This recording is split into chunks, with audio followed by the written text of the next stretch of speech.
Today, it's the National Football League.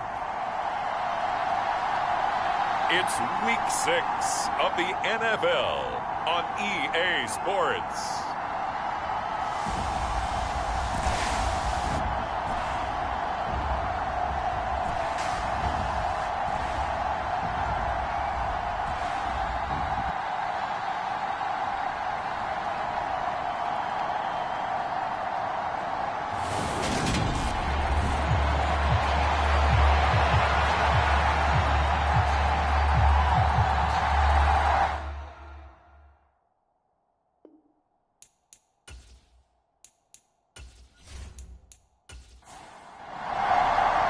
Set to go now in Week 6 of the NFL season, and we are underway on EA Sports. From a yard or two deep, here comes a return. And he'll be dropped at the 21-yard line, so bringing it out of the end zone proves not a good decision, loses him about 4 yards. So here are the Titans now for their first drive. They'll be led out by a Heisman runner-up during his college days. It's the versatile Jalen Hurts. And this is a game for grit, determination, and somehow finding a way not to panic. What a horrible start for them. I mean, they haven't won a game yet. So now, as a quarterback, you're not just talking to your team. You've got to demonstrate to them what they need to do to win. He's got to be the leader by how he plays. From the 21, it's 2nd and 10. Here's Hurts to throw. Buying time to his left. And they're able to get this one across the 35. Hurts dangerous when he runs that football. He's got a first. Partner, there's a downside to everything, and the danger of man coverage is see him. Sometimes you open up a big lane for him to hit you for big yardage, and that was an astute play by him to scramble out, see that lane, and burn them for a first down. It's a pretty strong running there as he'll take this across the 50 and down to the 44. So on the other side of the field now, it's 1st and 10 as they've got things rolling on this drive. And a good burst there right from the start as he'll get this one out near the 35. The numbers for Sanders last week, 9 carries, 112 yards, and a touchdown. Just an excellent performance from them on the ground last week, and that speaks to an offense that is operating at a high level on all fronts. Of course, that man running the ball, he's just seeing the field so well. But don't forget about his offensive line. They've really asserted their will out there and are confident they can repeat it again this week. A gain of 5, good enough for the first down.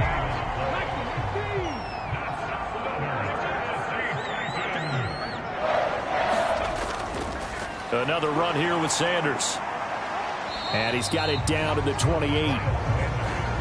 And, Charles, you wonder about this defense coming in. I mean, look, it's no secret they're playing a team that's down on its luck right now. Losers of 5 straight. How does that change how you prepare for a game? Well, to me, the first thought is you just get after them early, right? Take away any chance of them building any confidence. But the second thing is you prepare a little bit differently. You've got to expect this team to take chances, go for it on 3rd and 4th downs, run a lot of trick plays, anything to try and break their losing streak. So you must stay alert and stay aware. So here's a 1st and 10 now, down inside the 20. Inside the red zone here, they'll look to throw. Throwing the out route incomplete. It's Collins. And the Titans are going to have a 1st and goal as he's taken down at about the 8-yard line. Throwing is Hurts. That's complete right around the 8. And they'll get this from the 8 to the 5. Pickup of 3. And the ball smack dab on the 5-yard line. Here's 2nd and goal.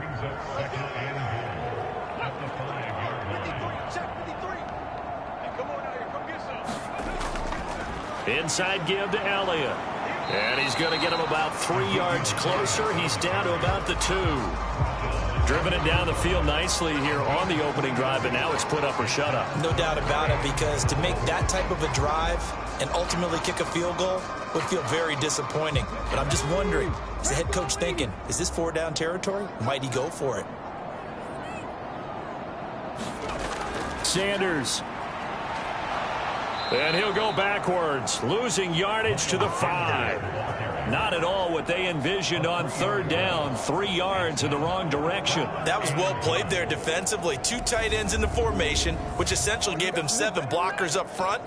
Hard to imagine with all that size and beef that they could let a tackler through, but that's exactly what happened. A loss resulted. So now the Titans are going to call upon their field goal unit here. From the right hash, and this one just a chippy. And his kick here is good. And the Titans hit the scoreboard first. It's 3-0.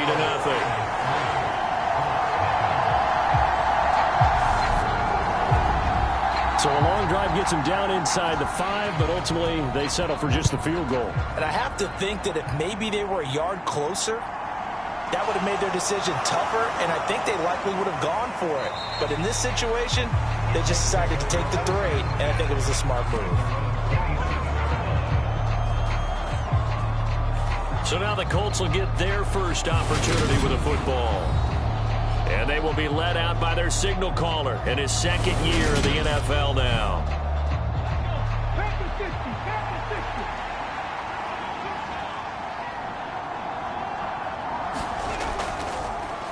They'll start out on the ground. It's Leonard Fournette. And he'll fight forward on the straight-ahead running for just a couple of yards. 2nd down. The last run good for 2. Here's 2nd and 8. Back to throw. Shields. It's caught. Cooper. They'll give him 4 yards there. And the first down. Looking to throw. Shields.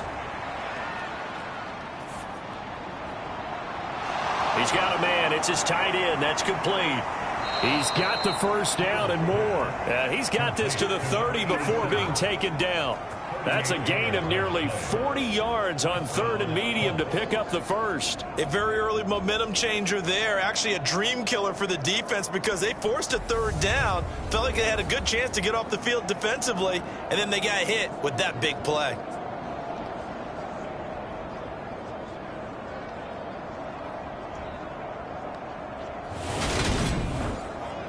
So the big play has them all the way down to the 30 now for 1st and 10. Back to throw. Shields. Over the middle, Amari Cooper. It's complete. And he'll be taken down at about the 22-yard line. And, Charles, you see the numbers for Amari Cooper last week. 9 catches, 104 yards. And I get the feeling that he loves this matchup. I mean, the unit he's going against is in the bottom half of the league against the pass. He had to have circled this one on the schedule and said to himself, this should be a big game. Looking for and finding Amari Cooper again. And he's going to be taken down right at the 10-yard line. Really a solid start here on the opening drive, Charles. He's now 4 of 4, and they're already in plus territory. Brandon, he's been so precise to start this game, like we're watching an operation taking place right now. Master surgeon at work.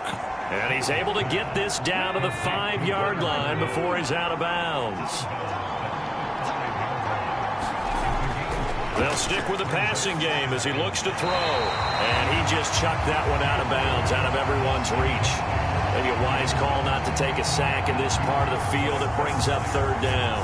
It's been a good opening drive offensively thus far, but you know they don't want to waste it and settle for a field goal attempt after that incompletion. So this is a big play coming up here on 3rd down. Back to throw again. And he is going to go down. Back at the 11-yard line. And now that brings up 4th down there. A loss of 6 yards on the sack. This offensive line has struggled. In fact, when we sat down with the coach, he said it's been in tatters lately. They allowed 6 sacks in their last game. Just gave up another one right there. In tatters, so it sounds a little bit like this right now. Exactly. It's like that paper being ripped. But right now, they've got to find a way to get it back together.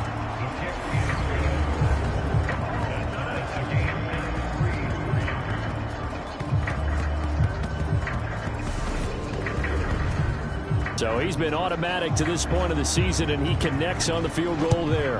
And what a luxury it is to have a kicker you can depend upon, partner, because he hasn't missed all year long. Converts on that one as well. And kudos to you. You didn't jinx him. And that decision to bring it out ends up not being a good one. Costs him about 5 yards as he's tackled at the 20. The Titans coming back onto the field for their second drive in the midst of, well, let's just say a not-so-rosy losing streak. They've got the open week, though, coming up next weekend, so you have to figure this to be a game that they dearly love to have. Oh, indeed. They have to have this one because that's something positive to take with you when you go away for a few days, and it actually releases your mind. If they lose this one, that mind stays cluttered the entire time they're away. They've got to scramble to get back in sync when they start playing again.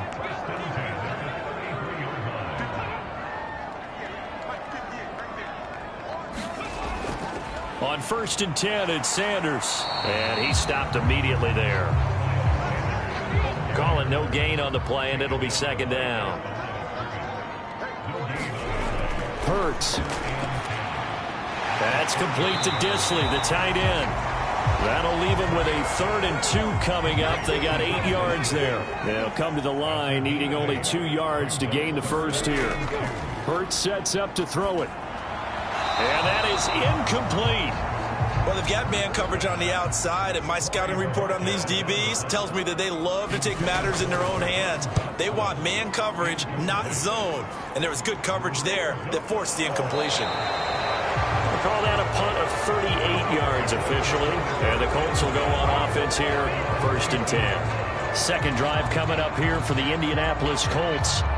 Their drive last time, it stalled out. They were forced to take the short field goal. And the key phrase, you nailed it, forced to, because you know coaches look at these short field goals as a last resort, right? To them, that's not how drives are supposed to end. You're supposed to put 6 on the board. That's a consolation prize. Like going to the county fair, you don't get the big stuffed animal on that one, do you? No, you don't go top shelf. That's bottom shelf material. I think he could have scanned downfield forever, but there wasn't anything available. Ends up throwing an incompletion, and I think he'll take that. On second down, here's Fournette. And he's got it past the 30 before he's hit and dropped. Indianapolis moving the chains there on a gain of 12. Now, look, that wasn't a huge gain, but those are the types of carries I think they were missing in their loss last week. They couldn't get him going on the ground. Did you get the same feeling I did during our meetings, that they kind of regretted that he didn't touch the ball? Absolutely. You know, hey, he should have touched it more last week. They weren't going to make that same mistake, and they've taken care of that early. So a good run by Fournette. They'll stick with it on 1st down. And just no chance of turning the corner. He can only get back to the line of scrimmage. 2nd and 10 coming up. Now he'll look to throw here on 2nd and 10. And this is taken in by Darnell Mooney. And they'll get it up just short of the 45 at the 44. 13 yards on his first catch. It's a 1st down as well. Well, this is where reading defenses and practice time comes into play. You've got to know what you're running versus zone versus man and how to run the proper route. And they just executed that one pretty well. Now a man open down the middle of the field. And he's going to be brought down on what will be the final play of this first quarter. These two teams all tied after one.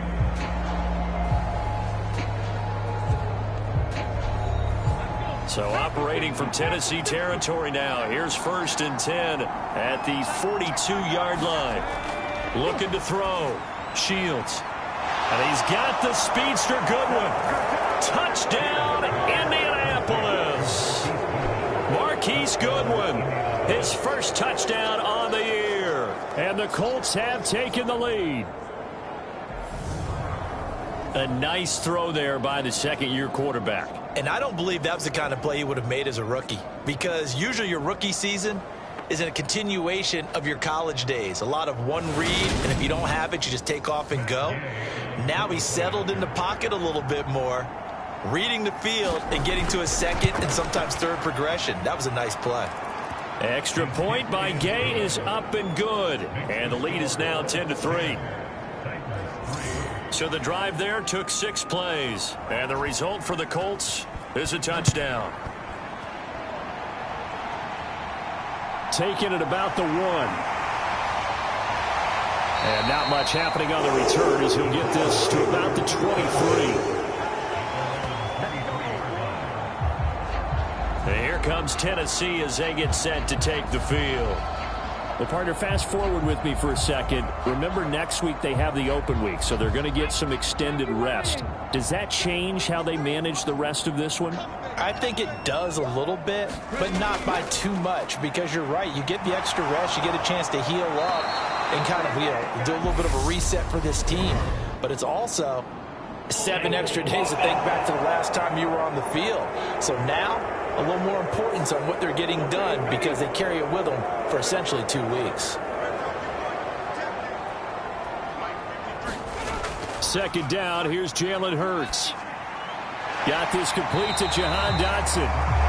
So the completion results there in 9 yards. And that's going to lead to a 3rd and 12. He'll look to throw. And on the catch right side, this is Sanders. And he'll get this to the 23, but that'll be well short of what he needed. That's going to bring up 4th down, only a gain of 2 there. How about that strategy there, Brandon? 3rd down. They just said, we've got faith in our tacklers. We'll give you the short stuff, and just decided to protect the sticks. So every time I hear fans telling me tackling's not a part of the game anymore, plays like that, I can clip and save and show them you have to tackle well if you want to be a good defense. And Bojorquez on to punt as he gets it away. It's taken to the 26. A nice return that time of about 14 yards. And out will come the offense as they take over. So here are the Colts to take over. They lost 2 straight coming in, but good news for them right now. They've got the lead and the football. They've got good starting field position as they come up here 1st and 10 at the 40. They begin with a run by Fournette. And they'll get to him after a gain of 7 to the 47. A good run, got 7 on first. Here's 2nd and 3. Fournette on the counter. And he'll be taken down at the 44-yard line. That one, a 1st down pickup of 8. The Colts at a disappointing 1-4 as they start play. They come in losers of 2 straight, so trying to turn things around here. And you just mentioned 2 straight, and when you're talking about 2 games, that's nothing to panic about. They feel like they've been a little bit unlucky in the last couple. This is a club that's more than capable of turning things around, and I expect them to play really well here. 2 minutes gone by, 2nd quarter.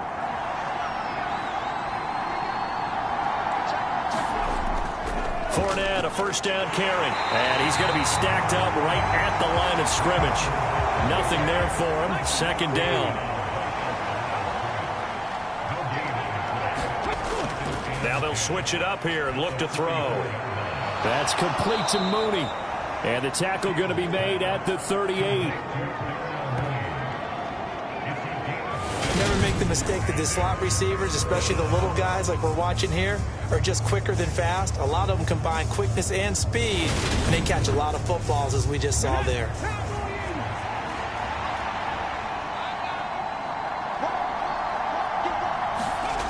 Back to throw. Shields. And this is going to be incomplete.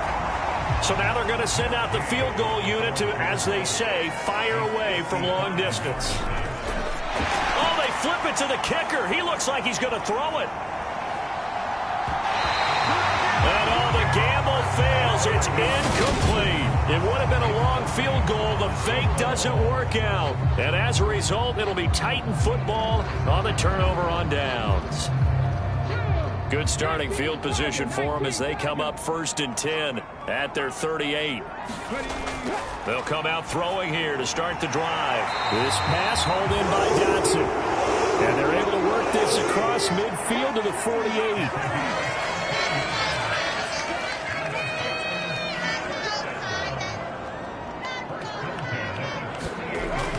Hurts a handoff to Sanders. He'll take this to the 46. The last run got a couple. Here's 2nd and 8. That's a good play by the guys on the defensive side of the ball. Held them to a gain of 2. And that changes the playbook a little bit now for the guy calling plays. 2nd and 8. Now he's got to probably think about going to the air instead of maybe staying with the ground game. This offense finding its legs now. Here's another 1st and 10. Now back to throw. Flushed out right. And that is incomplete. Oh, the coverage a little too good there, and it's second down. To throw on 2nd and 10. Hurts. The Sanders has got it complete. And they'll have it in the red zone before he crosses over out of bounds. We can talk all we want about football being a game of strength and brawn. It's also a game of mismatches, and they're trying to create one there, getting it to their back out of the backfield to make a bigger play. As we often say, get it to him in space, let him use his leg. Yeah, if he can get a matchup against a linebacker or maybe a defensive end dropping out in a zone blitz, he's going to win that battle just about every time. And he'll go down here at the 12-yard line. The last run got 6, now 2nd and 4. Throwing from the gun, it's Hurts. Eluding the pressure right. And the stop will come inside the 5 at the 4. A good decision in the end to pull it and run, gets him 9 yards and a first. As he came to the line of scrimmage, he knew he didn't need much to reset the chain, so when he saw the space he needed, no hesitation. He went to the marker and got his guys a first down.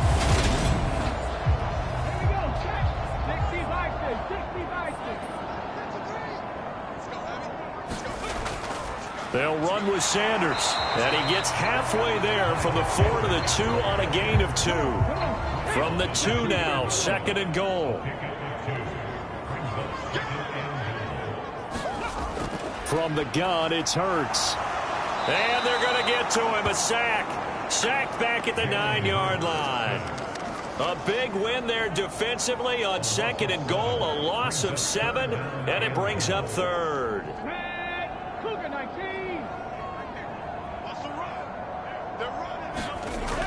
Looking to throw. Under pressure, and they got to him again. A nightmare on 3rd and goal. He sacked, and multiple players broke through the line to get him. And it appears to me that someone's defensive coordinator is jockeying for a raise. A sack on 2nd and goal, a sack on 3rd and goal. Now brings up a decision on 4th down.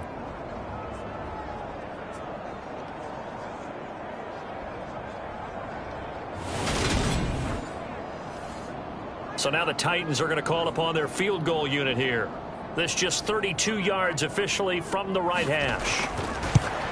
And his kick is right there. It's good, and that'll bring him back within 4.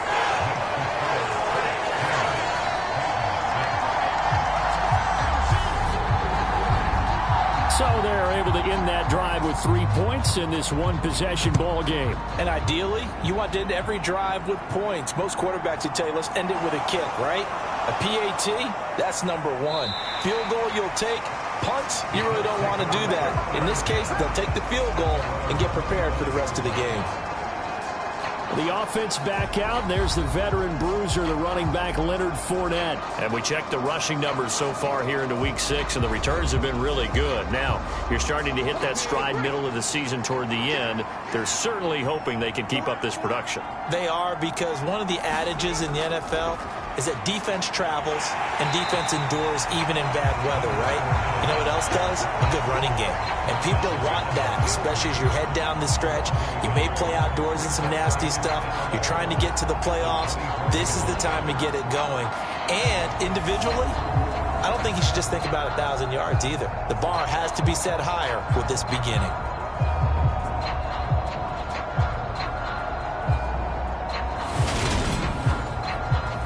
After the loss to start out, here's 2nd and 11. Off play action. Shields. Oh, the ball comes out on the hit, but they'll say it's incomplete. The Colts on 3rd down. Just 1 for 3 thus far. This is 3rd and 11. Looking to throw. Shields. Got his man complete over the middle. That's Cooper. And he is going to have a Colts first down as they're able to get the 3rd down conversion. Good strong throw and catch right there. And so far in this game, the alleys have been open for them to get completions, and they're taking advantage of it.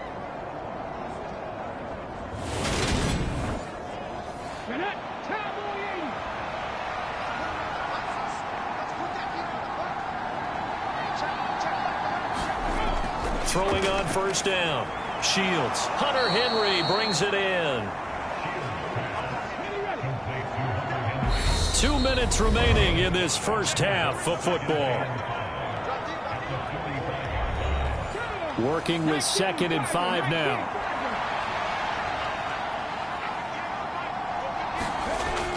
They'll look to throw again.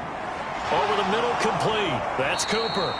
And he's going to have another first down as the tackle's made at the Titans' 38-yard line.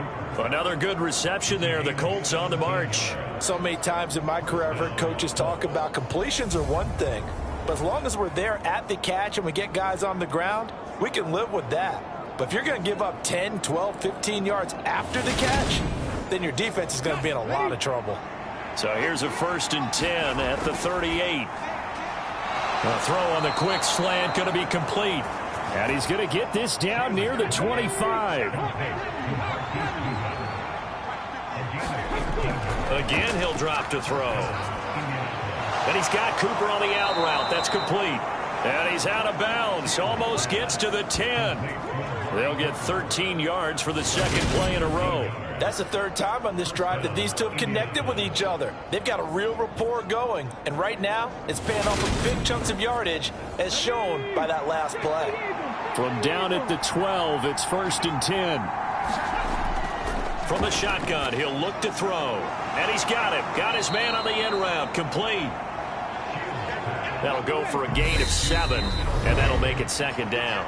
The Colts going to use the first of their timeouts as the clock will stop with 55 seconds to go until halftime.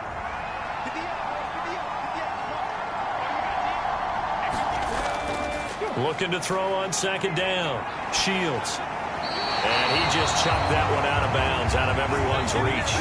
Maybe a wise call not to take a sack in this part of the field. It brings up 3rd down. On 3rd and short, they'll try and pick it up through the air. And it's caught. And the Colts are going to have 1st and goal as they try to finish off this drive with 6 points.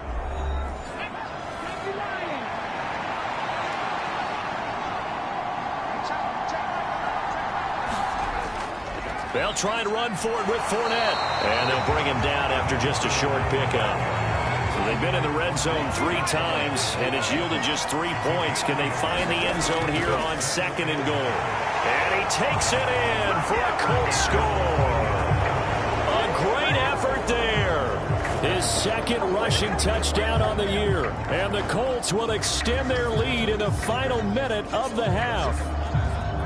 And this drive, Charles, very well timed as they score with very little time remaining in this first half. And I'm reminded that they get the 2nd half kickoff as well, so they can break this one wide open before the other guys have a chance to possess the football.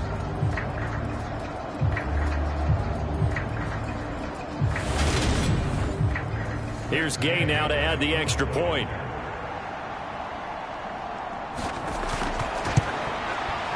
It's good, and now it's an 11-point lead, 17-6.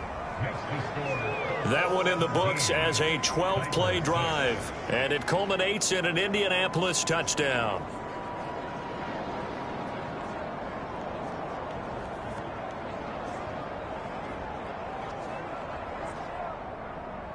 After the touchdown, Cook now to kick this one away. This will be fielded inside the 5. And he takes this near the 25. Just a little pass there, called at the 26. The Titans offense going to get one final possession in this. Not sure how aggressively, offensively they want to play this. I think we'll find out just how much they trust their guys in this situation if they decide to take a shot. And an anxious moment or two there, but they do get him down. The Titans going to use the first of their timeouts as they'll stop it with 14 seconds to go in this first half. Hurts throw complete to Dotson. Now a timeout taken. Perhaps a chance for one more quick play and then another timeout if they hurry. We'll see. On 1st and 10, it's Hurts. Throwing middle, and it's complete.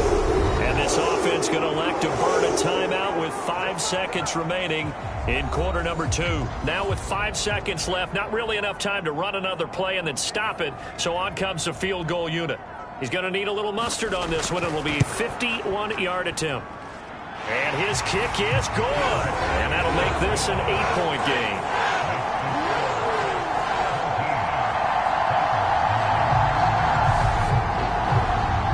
So that, Charles, a season long right there. And you know who's really excited about that? The special teams coordinator, because he's the one who has to tell the head coach in pregame, this is where we trust him from. This distance, he can hit it, and he repaid that trust by knocking that one right through. The final second ticks by, and that's going to do it for the first half of play. Well, we'll move right through the break then, skipping halftime and back to the field for the start of the second half. Second half ready to get underway. The Colts with a lead, and they will receive the football. And he'll be stopped right around where he would have been had he gone down to a knee, maybe a yard shy of there at the 24. Well, the Colts ready to go to work to start the third quarter. And, Charles, they've got the lead. Put your coaching hat on here now. What's the game plan for the second half? I think getting the running game going a little bit more, because I thought in the first half they didn't get it moving the way that they would like. They had success throwing it, but I think these first couple of drives, they want to get those running backs going and give them more opportunities, and I will guarantee you that those guys were lobbying for them in the locker room at halftime. It's a pickup of 4, and it'll bring up second down. Nice chunk of yards on first down. It really opens up your options for what you want to do on second. You go right back to him and hope he explodes, or sucker the defense in before throwing over the top. And down he goes, but he takes it up to the 40.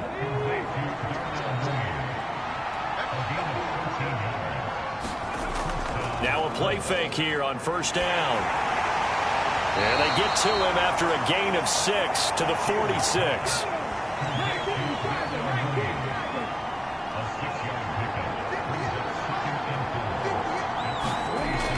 To throw on second down. Shields. This complete to Henry over the middle. And he'll be taken down, but not before they work this to the 45. So on the other side of the field now, it's 1st and 10 as they've got things rolling on this drive. Now this one complete downfield on the left side.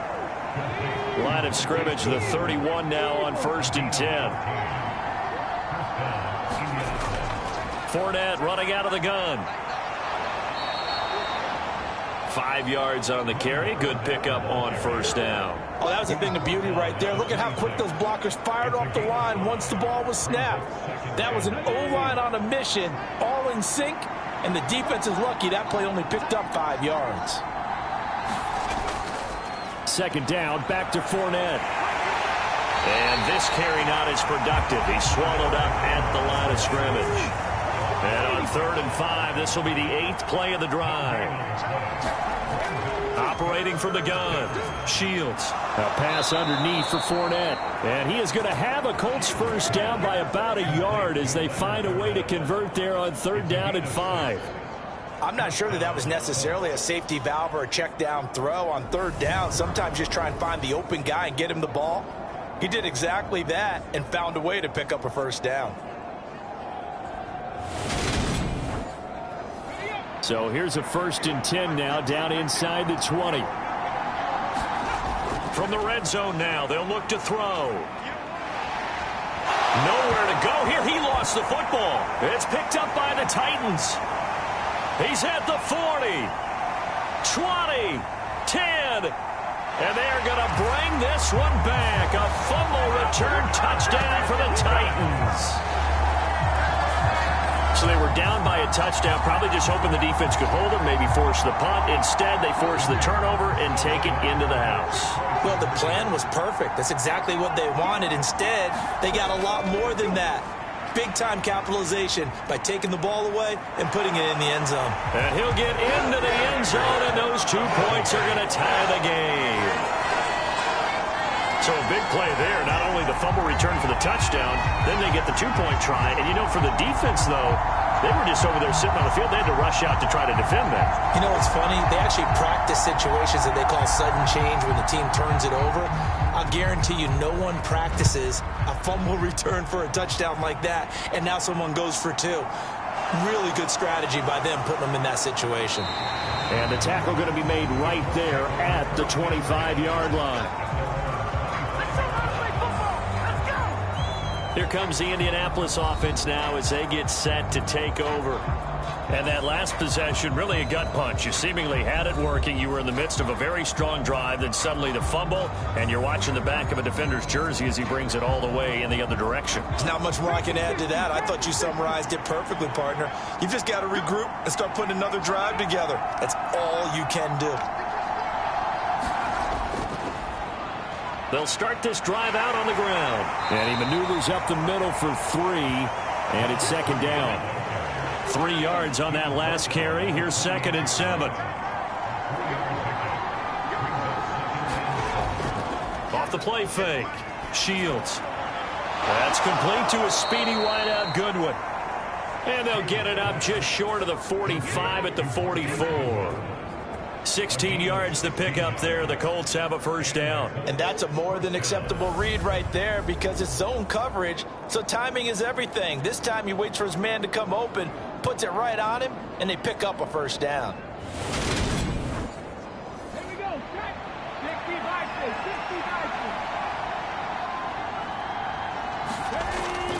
Up the gut, Fournette.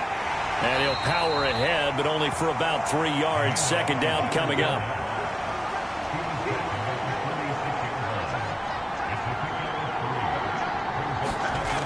Looking to throw on second down. Shields. And he'll get that to Fournette, complete. And he's able to take it across midfield before going out of bounds. Coming up here looking for 3 yards to pick up the first. From the gun on third down. Shields. And he'll be brought down on the other side of midfield at the 43. And Brandon, from our time in college football, where receivers weren't running the traditional NFL route tree, one thing they did learn, find open areas, find soft spots, and set up and catch the ball. And I think we just saw that there. Yeah, we saw that indeed, picking up the first.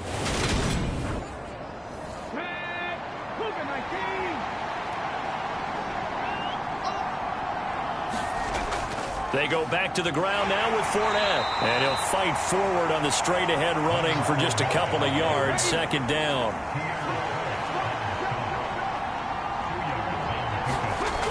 To throw on second down. Shields. Deep ball for Goodwin. And that is caught. Touchdown, Indianapolis. Marquise Goodwin with his second touchdown of the afternoon. And the Colts have broken our tie as they take the lead. What a great drive that was. A long drive, sustained, well executed. I love what we're seeing out of him here in year 2, right? This young quarterback continues to evolve and grow. He's really the adage right now that John Wooden, the famous basketball coach, used to say. Be quick, but don't hurry. You can see that everything is happening for him, but he's not taking it at a pace that he can't sustain. Extra point by Gay is up and good, and they will take a 7-point lead.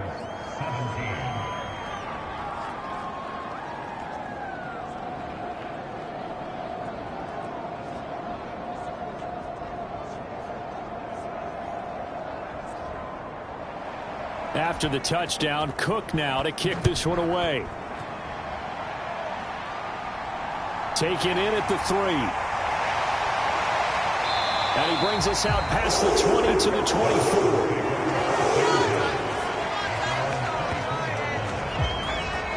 Out come the Titans now. Last time out, you remember their drive stalled, but thanks to their kicker, booted a long field goal to at least get them 3. Now here they'll try to do better and find the end zone. And in our experience, how much fun is it for coaches to know that they've got a kicker who can nail it from long distance? Now the hard part is, as an offensive play caller, you don't want that in your head too much where you're relying on it. And points from here on out. Yeah, absolutely no question. I think his teammates would be okay with him just kicking the extra points as well.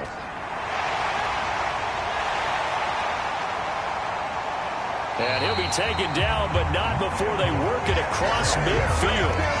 49 yards rushing for him now on what was his 10th carry of the ball game. That's a nice run right there, able to get to the outside. And so many times defenses say, okay, we've got you hemmed in. But if you're running the football, at least you know where everyone is coming from. You don't have to worry about the backside at all. That allows you to run with a little bit more confidence as you traverse down the field. They stay on the ground, but this time it's Elliott. It's a 6-yard pickup, and it gets him to 2nd and 4.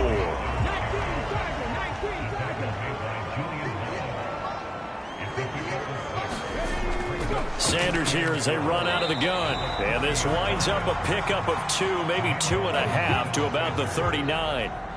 A couple extra tight ends in the formation here as they line up 3rd and 2. And this pass broken up. Excellent coverage there on 3rd down, as that was not an easy one to hold on to. When you run in the slant, timing is everything, and against that man coverage, there was no space available, and incompletion as a result.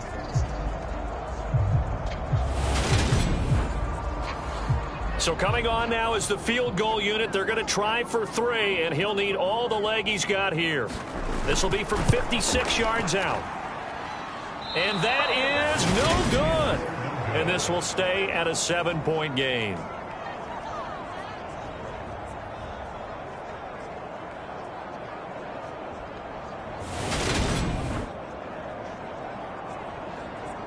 Here comes the Colts offense now as they make their way onto the field.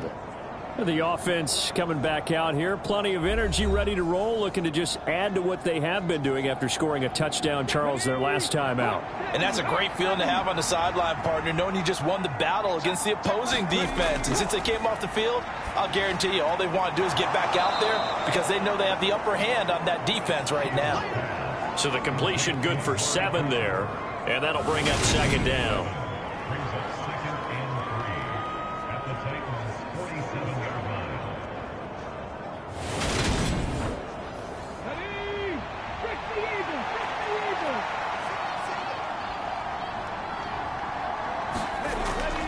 Off-play action. Shields. Cooper fast with the feet.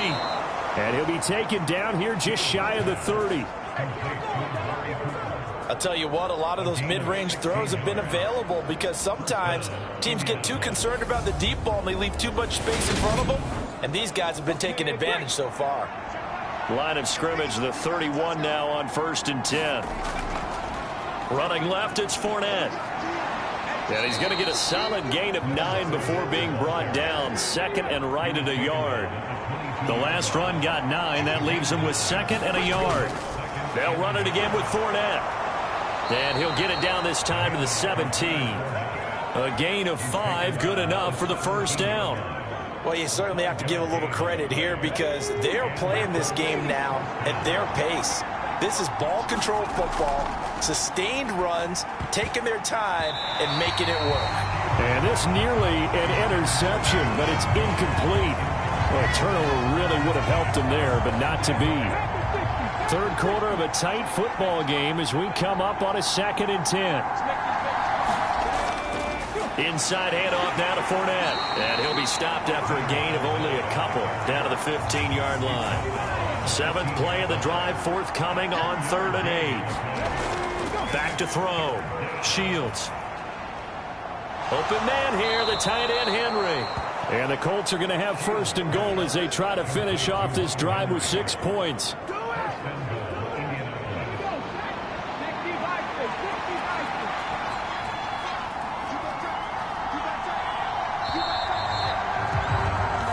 It'll be 1st and goal when we come back.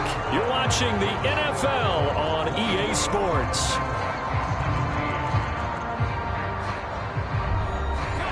So 1st and goal, 6 points here would go a long way toward wrapping this one up.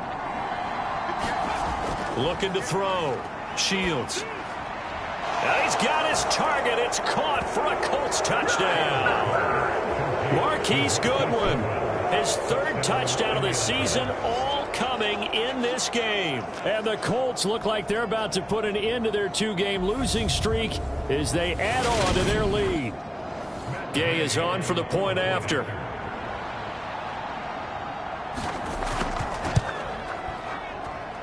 And the lead is up to 14. So that drive takes them down the field in 8 plays. And the result for the Colts is a touchdown. After the touchdown, Cook now to kick this one away. This taken in at the goal line. And up to about the 26-yard line, just across the 25. Here's Tennessee ready to begin this drive offensively.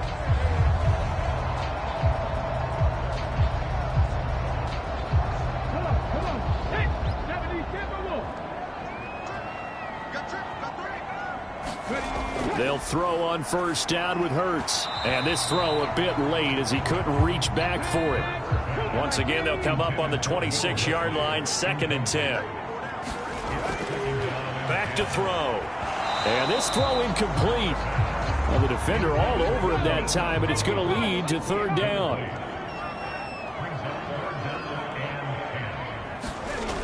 On 3rd down, he'll drop to throw. That's swung out wide to Sanders. And he'll be out right at the 35. They'll get 10 there, but it leaves them just short for 4th down. On now is the Titans punter, as he'll come on to kick this one away.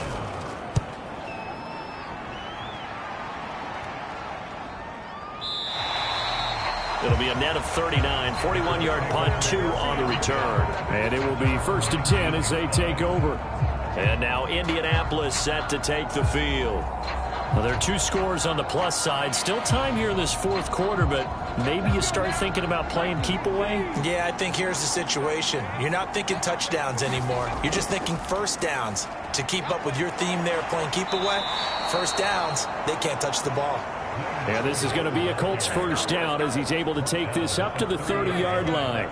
Well, that's a carry they have to be satisfied with, and throughout this game, they've been satisfied with what he's given them. Whenever they've needed a big run, a first down, he's the guy they've turned to. And it doesn't matter what the defense thinks. They feel like they've got the confidence to keep handing it to him and keep picking up good yardage. They keep it with Fournette on first down. And he's going to take this ahead for right around 3 yards, but no more than that. 2nd down. The last run got 3. Now here's 2nd and 7. Operating from the gun. Shields. And that throw behind his man. He missed him. Incomplete. I see the surprise in your face there, partner. That is a rare incompletion from him. He's been on point this entire game. He has percentage completion-wise way up. Not that time.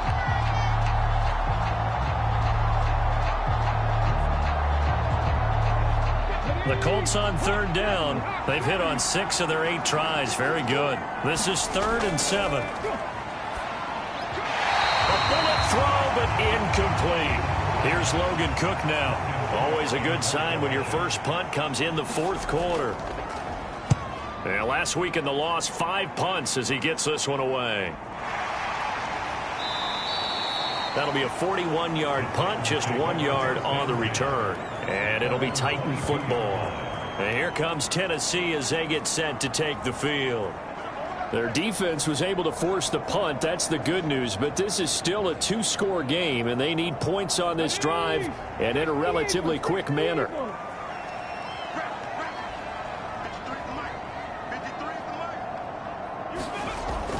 They start on the ground here at Sanders. And he's going to get this one across the 30-yard line. 62 yards rushing on 12 carries for him now. Despite the score, despite the deficit, no quitting this guy. He's running angry, running through arm tackles. He wants to change what that scoreboard is saying.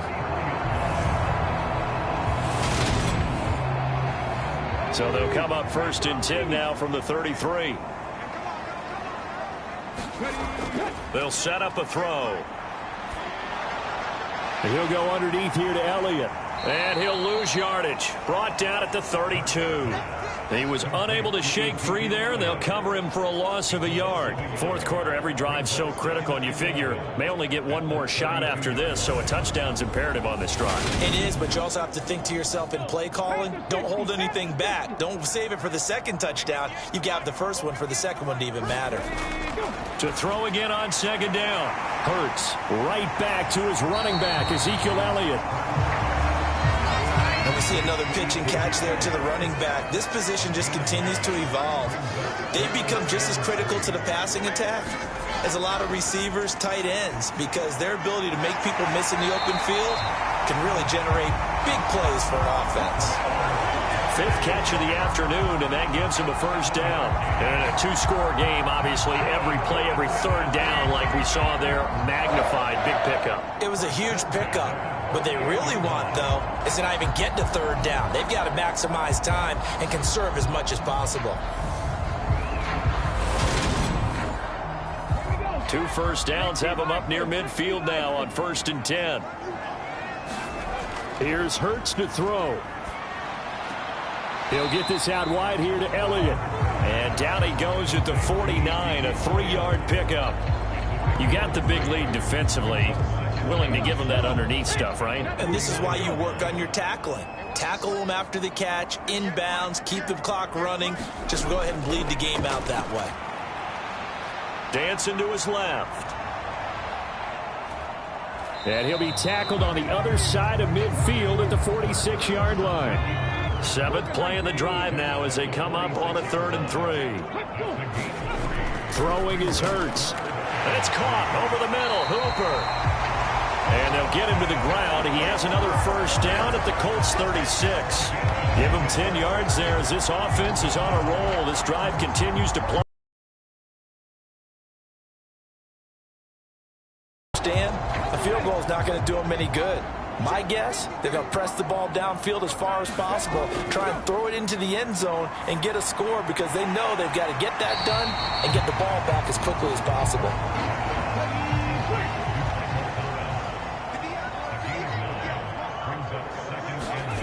From the 27, Hurts. This one caught by Winslow. And he's brought down inside the 20 at the 18-yard line. Now, correct me if I'm wrong. Yeah, you're down 2 scores. I don't think you need to rush just yet, but you can't take your time either. Yeah, even if you don't want to commit to full 2-minute offense, you have to up the tempo, up the urgency. Maybe you're starting to call 2 plays in a huddle each time you snap the ball. That'll give them 8 that time, and that'll bring up a 2nd down and just a couple. They'll stick with the passing game as he looks to throw. Out left to Dotson. And the Titans are going to be looking at 1st and goal as they move this down to the 4-yard line. Hurts. Now he's got it. And it's a Titans touchdown. Austin Hooper from 4 yards out. And the Titans have made it a 1-score game again here in the 4th. Well, that's just how they drew it up, CD. His first read was there, got it to him quickly, and into the end zone.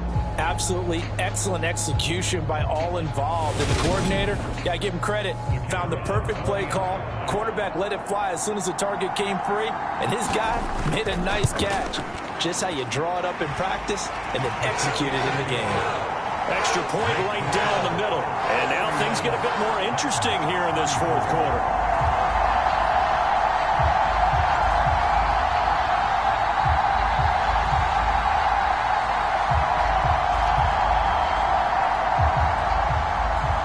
There's the Titan kick team as they run up and send this one away.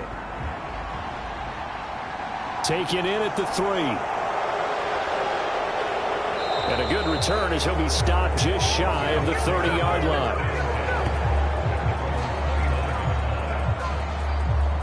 The Colts now, their offense works their way back onto the field.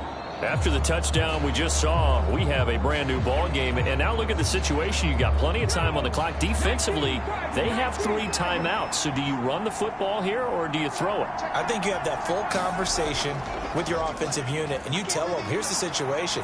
They've got all of their timeouts, so we are not going to play this conservatively. We've got to attack them. We've got to make them use those, gain the ground that we need in order to put this game away. If you think we're just going to run it 3 times and punt it, you got another thing coming. Yeah, and by the way, also the 2-minute warning in play, so essentially 4 timeouts left. They have to be aggressive here. And past the 40 before he's out of bounds. They go play action here on 1st down.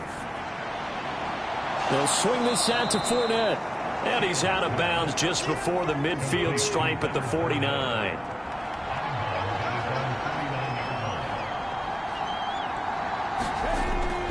Off the play fake.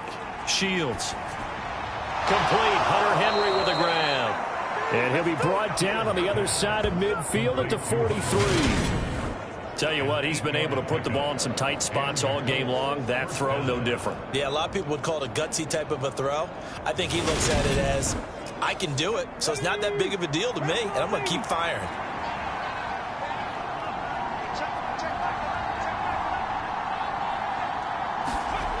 Back to throw again. Right back to Henry, and Henry's got it again. And they're going to work this down to about the 32-yard line. Not totally home free yet, but it's looking good as they come up 1st and 10.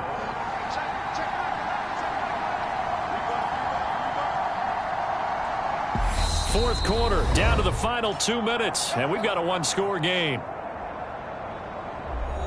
So the Colts in possession of the football as we get you reset. They've got a 1st and 10 as they look to try and finish this one off.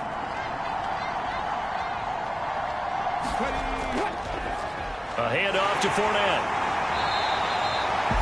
And now right out of the 2-minute break, we'll get a timeout used defensively with 1:56 to go. After the pickup of 5, here's 2nd and 5.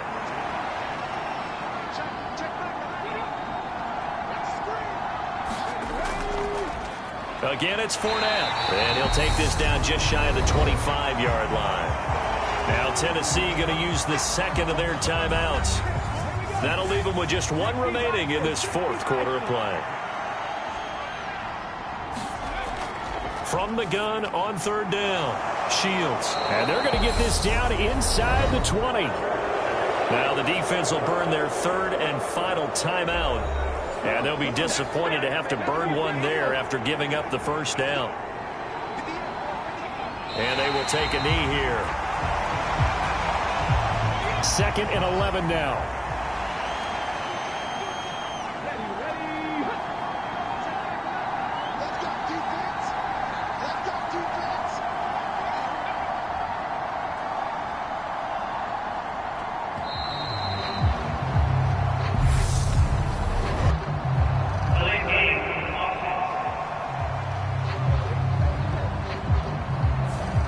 Flag accepted, and it backs the offense up a little bit.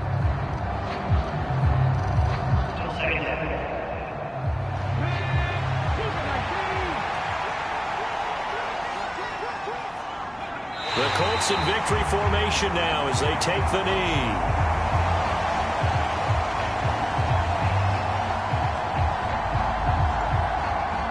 And some secondary help here for the defense in the nickel on 3rd and long.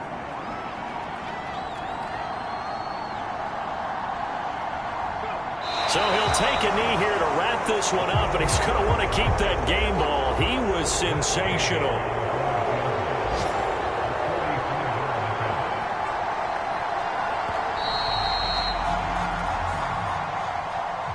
Well, this ball game was close throughout. Remember, it was neck and neck at intermission, neck and neck at the end, but a great job to come in here in a tough environment, Charles, and get the victory. Yeah, tough environment indeed. How about all the people we can hear shouting from their seats right below us, partner? They weren't real happy that their team didn't keep the home field. How about how these visitors came in, calm every step of the way, even with all the pressure, and found a way to get out of here with a win. So for Indianapolis, it's a much-needed victory as it gets them back to 2-4 on the year. And they'll have another road date next week with the New York Giants. Meanwhile, for Tennessee, the downward spiral continues as they drop to 0-6 now. And now they'll head to the bye week as they'll be back in action in Week 8. So for our entire crew, alongside Charles Davis, I'm Brandon Gaudin. Thanks for watching, everybody. We'll see you next time.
Tonight, from San Diego, California,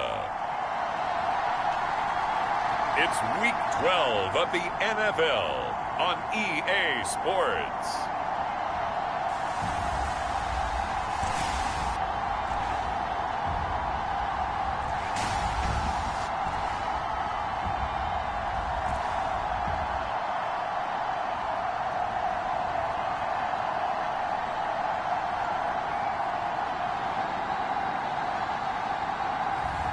It's San Diego taking on the London Black Knights.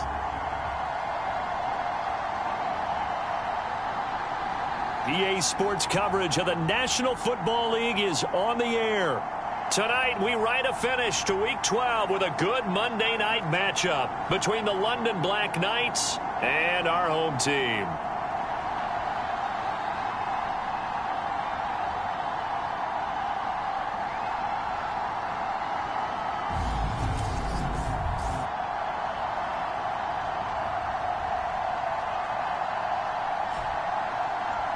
Along with Charles Davis, I'm Brandon Gaudin. And Charles, you take a look at our home side as we enter play here. They come in feeling good after back-to-back victories. And the offense last week, they had things humming. If you're a defensive player, you may get overshadowed a little bit, but you're really buoyed by what your offense is doing. Meanwhile, for the visiting Londoner,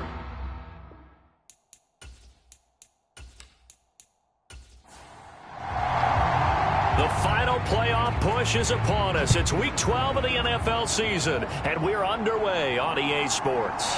Fielded just outside the goal line. And beyond the 20, but not by much. In fact, just a yard pass there to the 21. So out comes this offense to take over for the first time. And we get a glance at their leader in the huddle, the veteran, in his 9th season now in the league. You enjoyed watching that game tape, didn't you? Yeah, Last week's game. Good. Four touchdowns with 1 pick. Now, you were a little upset about the pick. I didn't know if you would play him this week or not if you were the head coach. Hey, they got the win. You got the win, so you got to give him another chance? Give him another shot. All right. I think the ratio is pretty good. He'll try to eliminate the interception, but he wants to keep that hot streak going, throwing touchdown passes.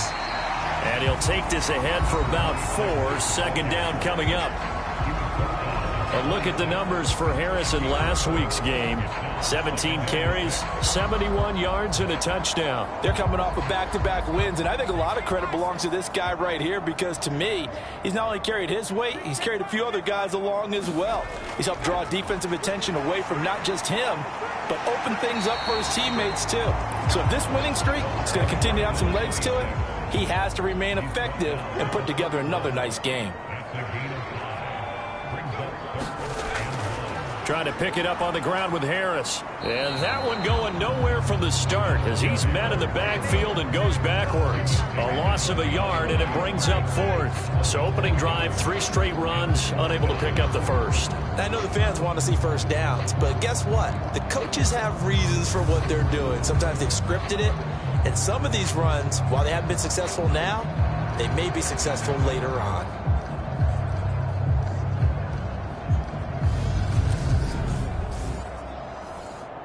They bring their punter out there now. He'll kick it away after a 3-and-out on the opening drive of the game. They only punted twice in the win last week as he gets this one away. This is taken at the 23. It'll be a 44-yard punt. The return goes for 8. And they will take over 1st and 10. So out comes this offense to take over for the first time. And a look here at their signal caller, the 5th-year quarterback. And he ought to have a lot of pep in his step after last week's performance because he did exactly as you want him to play if you're a coach. 3 touchdown passes, 0 interceptions, which usually means you're making a lot of right decisions out there. And got him the win. They'll start on the ground here on 1st down. We take a look at his numbers on the ground last week.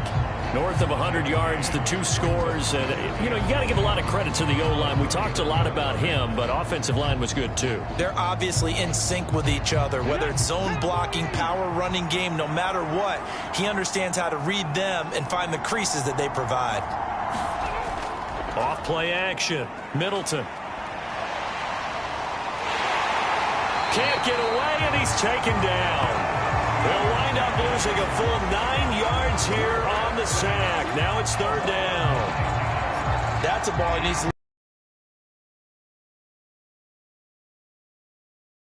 They've got to sense the pressure. They've got that internal clock, and the ball has to be gone. And if you're not going to escape and run for it, you have to let it go before the pressure gets to you and puts you on the ground.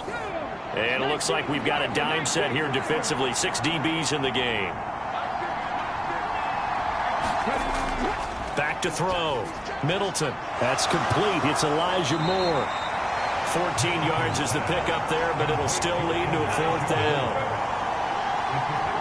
Well, that's what you're looking for when you want to throw the ball downfield. You want one of those guys who can play out on the perimeter, can play out wide, who can not only get open, but when they're covered, can uncover themselves downfield and create catches.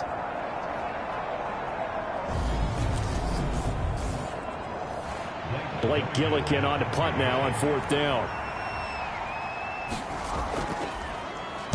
He was called on 3 times in the win last week as his first one here's away. 37 yards on the punt with no return. Back onto the field comes this offense, ready for their second drive. And the last drive, the first drive for them, not very good. 3 and out. What do they go to here? Well, you don't look down at your play sheet and say, this is what the problem is. Yeah, let's find out who my playmakers are. Get the ball in their hands, and maybe the offense will move a little bit better. Sometimes it's more important to get it to the right people rather than dialing up the right number. Exactly. Or the right play, yeah. That too. And give him 4 yards there. It'll be 2nd and 6.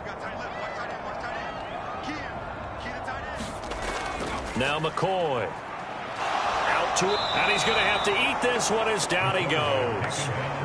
Micah Parsons showing off that elite athleticism as he gets the sack. Well, he shot in, CD, like he was out of a cannon from that linebacker position. And even though they had a running back in the backfield, no one could stop him. Well, you certainly diagnosed that play perfectly, because as fast as he got into the backfield, you're exactly right. The running back had no shot to get over and try and protect his quarterback, and a sack resulted. A tall task ahead of him here, needing a full 15 yards to move the chains. Now on 3rd and long, they'll look to throw. Harris has it over the middle. And they're able to bring him down at the 20. 3 yards, all they could muster there, and it'll bring up 4th down. Well, the good thing about covering any game I do with you is I know that there's no problem with rhythm. Now, what we're watching offensively, a little bit of a problem there. Yeah, punt on the first drive, looking at another one here. Just a little slow. You know, they were talking about a fast start, but that hasn't been the case. Yeah, and let's face it, any team we cover always talks about a fast start. That's true. But it's not necessarily going to happen just because they say so. And whether it's the script, whether it's, you know, just what they're going through, whether they're seeing different defenses, they're going to have to figure it out as this game moves on. Call that a 46-yard punt with a net of 40 on the 6-yard return. Back onto the field comes this offense, ready for their second drive. And, you know, it's certainly a lot of football left to play. We're not into December yet, but right now where we stand, they're in first place in their division, looking really good and looking to be a threat come January. And are you one of those early holiday shoppers, partner? Are you one of those guys get your list done? Because I think about what every team has on their holiday shopping list right now. What's the #1 goal? Make the playoffs. #2, win your division. #3, and I think the biggest goal of all, try to get the #1 seed so you get that first-round bye and ensure you don't have to go anywhere in January and hopefully get to the Super Bowl that way. Looking to throw on 2nd down. Middleton. And seeing nowhere to throw, he chucks this one away from harm. Incomplete. Now it's 3rd down. Well, to me, there was no question about the intent there, and I think he was a little fortunate that the penalty flag didn't come out for grounding. But he'll get away with it and get another shot on 3rd down. Out of the gun now on 3rd down. Nowhere to go here. He lost the football.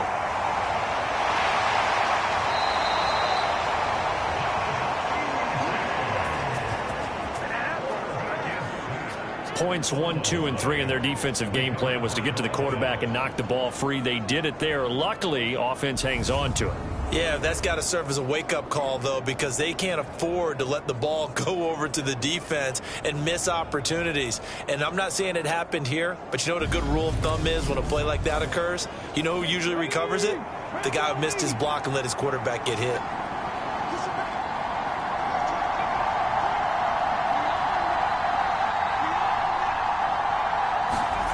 On first down, Middleton to the right side, and he's got more complete. And he'll be brought down just shy of the 40.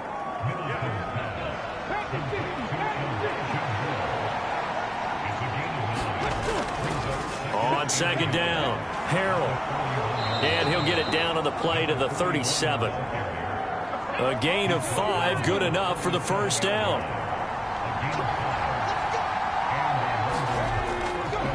They'll keep it on the ground. Harrell. And he can only manage to get a couple. 2nd and 8 coming up.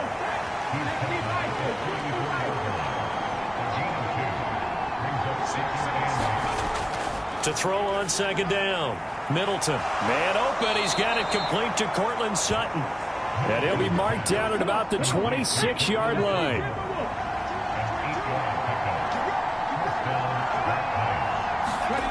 On 1st and 10, Middleton throwing for his running back, and he's got him complete.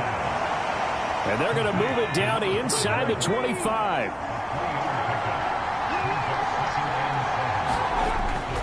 Off the play fake, Middleton. And this one incomplete. Oh, he couldn't hang on to it in the end zone, and that's one that'll haunt you. And now it brings up 3rd down. They head to the line facing a 3rd and 7 following the incompletion on 2nd down. Looking to throw. Middleton. He's going to flip that out to the flat. It's complete. And he does not get to the first down marker as they stop him at the 19.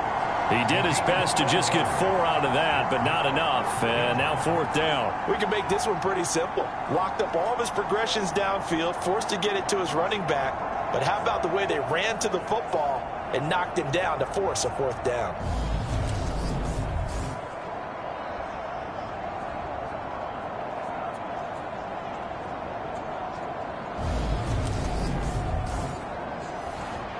Frank Reich here on 4th down is ready to try for 3. It'll be from the right hash, and it'll be a 36-yarder. And his kick is good. And that'll make it 3-0 here in the first.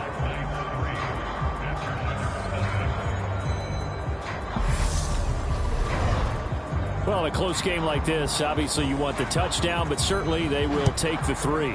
And they'll be okay with that, but let's throw a little credit to the defense as well. And I'm just glad this doesn't come down to a debate, right? Which side won, partner? Because the defense, hey, we didn't give up a touchdown. The offense, hey, we put 3 on the board. Either way you look at it, I think both sides gained something out of that drive. And now this offense comes back out onto the field.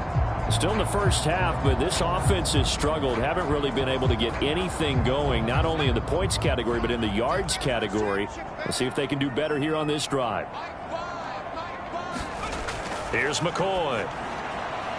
And Thomas has it. And he's brought down at the 24 after a gain of 4. They'll come up 2nd and 6 now from the 24.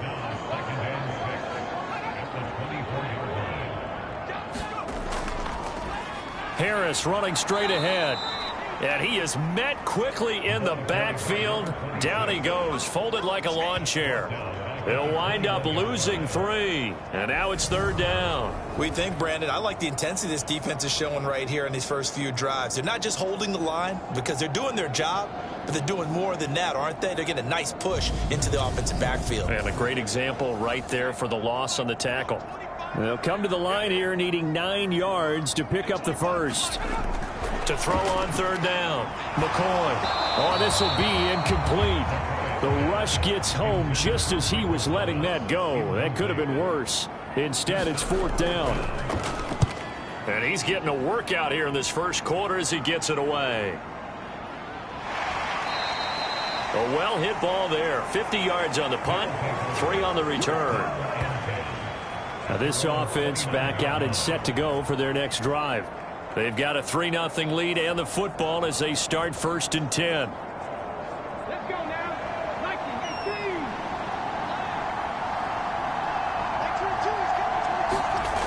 18. Off play action. Middleton. And this will be incomplete. Physical play on the football there, and it's 2nd down. Here's 2nd and 10 now from the 29. To throw again. Middleton. That pass complete to Moore. 4 yards the gain, and it'll bring up a 3rd down. They are in need of 6 yards here if they hope to move the chains. On 3rd down, Middleton. And this pass broken up. The contact well timed there, and now 4th down. Brandon, watching their tape from last week, I saw plenty of plays like we just saw there, forcing incompletions. It was key in their win last week. They're hoping the same thing happens this time out, too.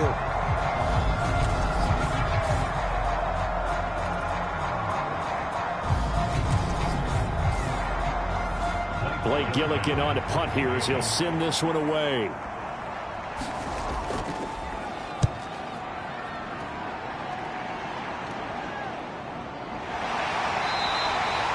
So a change of possession here on the punt. And now this offense comes back out onto the field. They've shown precious little here offensively thus far as they try again with a 1st down now.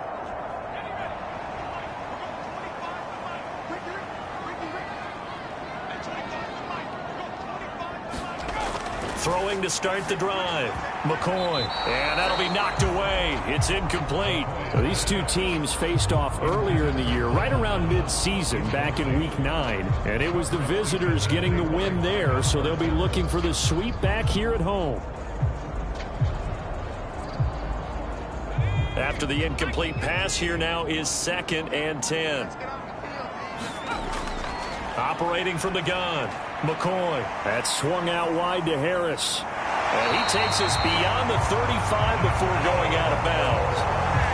11 yards there, 1st down. Just the first quarter, but tackling going to be so important going forward. They've got to limit plays like that. And that's something when you see it happen early in the game and they don't get him on the ground, you can always tell that they were concerned about it going in. Because I can just tell you from my days, I remember being in college and worrying all off-season about our season-open opponent, and they had a receiver that could shake and bake with the best of them. I tackled him on the first pass of the game, and the relief was incredible. I ended up having a pretty decent ball game.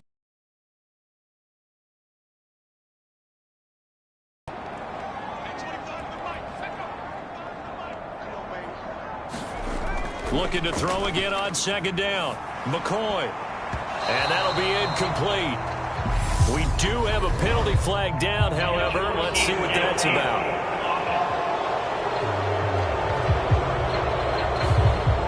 As a lineman, they are trained. You've got to stay close to home. If you're more than a yard downfield, they're going to toss that flag, and they did there.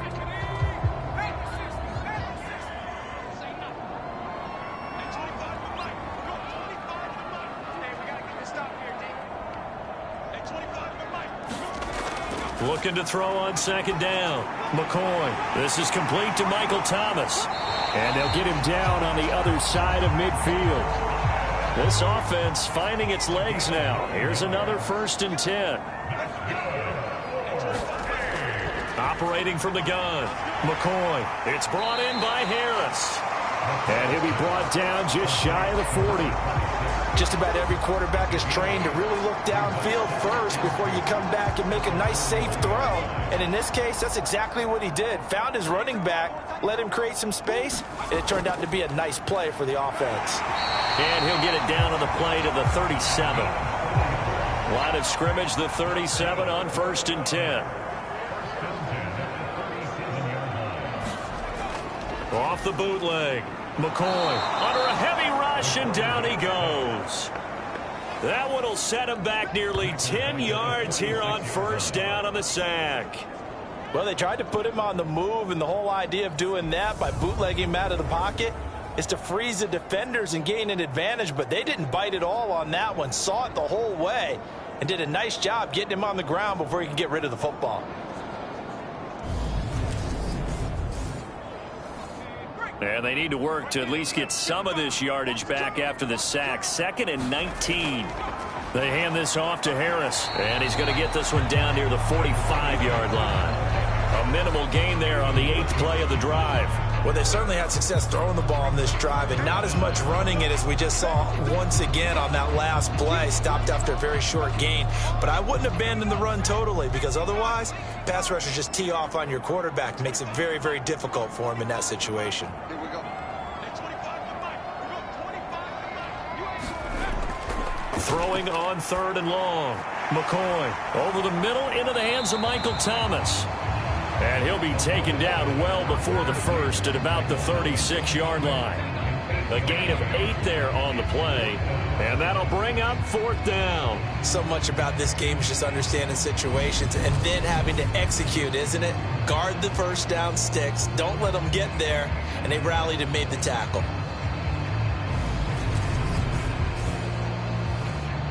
So on 4th down, Sean McVay going to send out the field goal unit.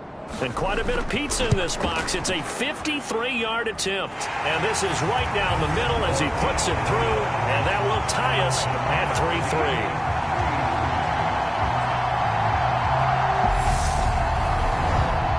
That was perfect. From distance, he steps up, knocks it right down Main Street. And Main Street's celebrating right now with him, aren't they? I love the mechanics of the whole thing. Snap, hold, everything was right on target, and the blocking was perfect, and he executed so well.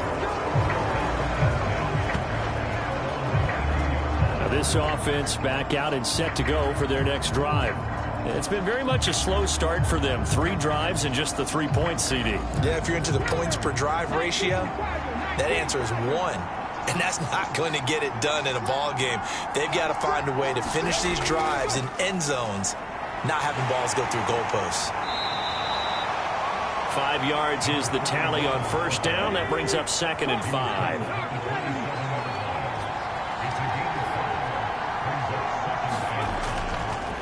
They'll keep it on the ground. Harrell.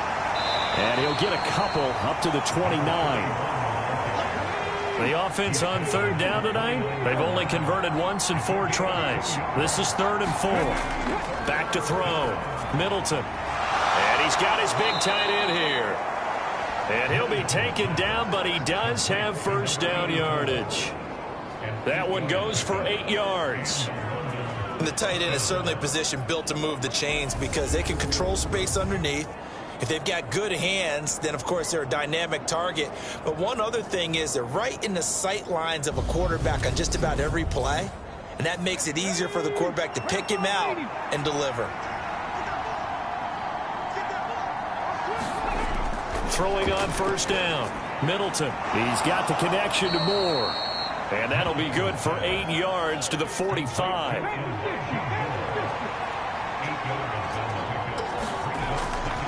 On 2nd down now, Harrell.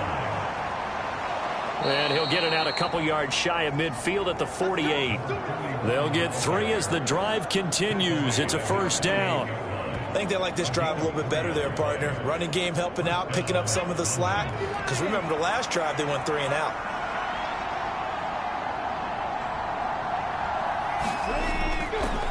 Right back to him on 1st down. And he is met in his tracks behind the line of scrimmage. 2 yards the loss, 2nd and 12. The running lanes have definitely not been there for him here in the first half, and I don't think it's all been his fault. His offensive line hasn't given him much space. A loss results there.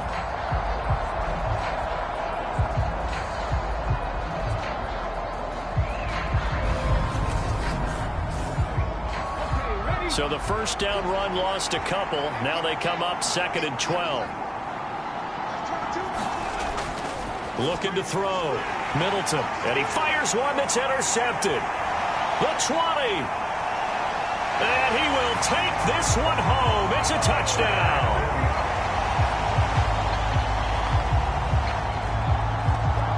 An excellent play there, CD, on the pick six. And I think were they a nickel? Did they have an extra DB out there? Yeah, Brandon, I think they were in standard nickel, not the Buffalo, as teams like to call it, meaning 3 safeties for big nickel. They just want to take away the quarterback's throwing lanes, and that's exactly what they did and came through with a big-time pick six. The call is to go for 1 and kick the extra point.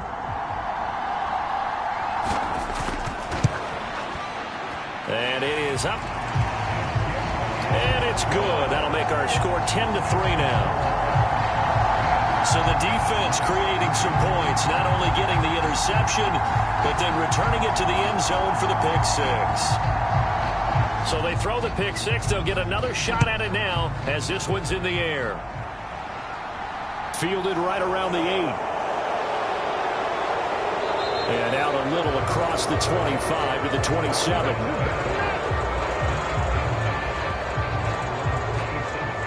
London about set to take over on offense. Now remember, they were just out here a moment ago through the pick six, so we'll see if they can take better care of the football this go-around. And sometimes, partner, I think it's almost better that you just throw the pick six and you come right back out on the field. You're not over on the sidelines dwelling for it for very long. You're not hearing everyone say, oh, hey, you'll get them next time. Hey, don't worry about it. All that stuff just goes right out the window. You're right back out on the field with a chance to atone. Off the play fake, Middleton. And he will find his man Sutton. That's complete. And he'll have it past midfield almost to the 40 before being taken down. 22 yards there, a first down. Second and short, that's a rundown, so it's definitely a good time to go play action if you're feeling it. And they do so and pick up a first down. Back-to-back good plays have them on the move on first down. Back to throw. Middleton. Looking middle, and that's complete. And he's going to be marked down just inside the 35.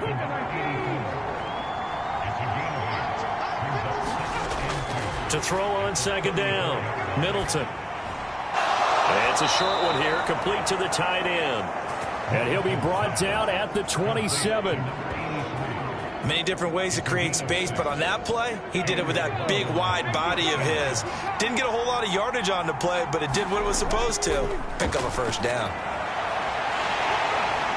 He's able to get 6. A nice pickup down to the 21. 6 yards on that last play. Here's second and 4. Now a handoff up the middle. Harrell. And he'll get it down this time to the 17. So from the 17 now, here's a first and 10. They'll keep it on the ground. Harrell. And stopped a few yards shy of the goal line at the 3. Sets him up nicely. First and goal. It was a pickup of 14. We use the word relentless a lot with guys who are aggressive on the field. In this case, it really fits, doesn't it? How about his ability to break tackles and his feet never stop moving?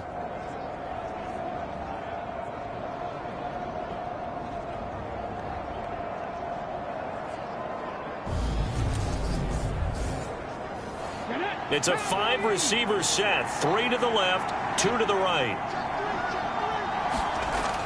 Now they'll switch it up here and look to throw. And it's caught. Touchdown. Jerry Jeudy, his 3rd touchdown now on the year. And the Black Knights are an extra point away now from tying this ball game. They went empty backfield, all their weapons out wide, so there really was no secret here to what they were going to do. No secret, but they still had to execute it, and they still had to protect the guy throwing the ball, because oftentimes when you empty the backfield, people bring pressure at you. They managed to hold in there and successfully complete the touchdown pass. Now the extra point try forthcoming.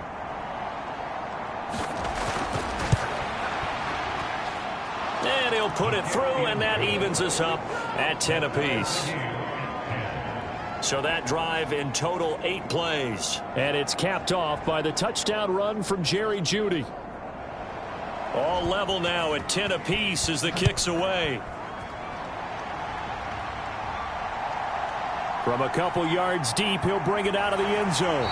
And tackled at the 21-yard line, so a net negative there of 4 yards. And And now this offense comes back out onto the field. And after the field goal last time, we'll see what they can get here. At least they got points out of the last drive, Charles. I never met an offensive coach that didn't want to drive to end with a kick. Most of them wanted to end with a PAT, right? In this case, a field goal, they'll take it. Way better than the alternative, which is a punt. Yeah, but you met fan bases that wanted that, that weren't happy with that field goal. I haven't met a fan base yet that wants to drive to end with a kick other than the extra point. That's it. On 2nd and 10, McCoy. He finds his man, complete. It's Norris. Takes this up just short of the 30, but he was able to avoid that earlier tackle. Nice move. That'll leave them with a 3rd and 2 coming up. They got 8 yards there. Coming up at halftime in a little less than 2 minutes, we'll send you to Orlando where Jonathan Coachman is standing by. He'll have highlights and analysis of this first half. And he takes this up to the 40-yard line before being corralled. First down now, but that clock rolling. Now he dumps this off over the middle. It'll go as a gain of 4, and it'll be 2nd down. They'll look to throw again. Finding Harris on back-to-back plays. They'll get to the line here, but remember, it's also 3rd down. Again, he'll drop to throw. Yeah, this pass broken up. Excellent coverage there on 3rd down, as that was not an easy one to hold on to. As soon as he leaked out and began his route, someone on the defensive side broke with him and arrived just in time to separate him from another reception.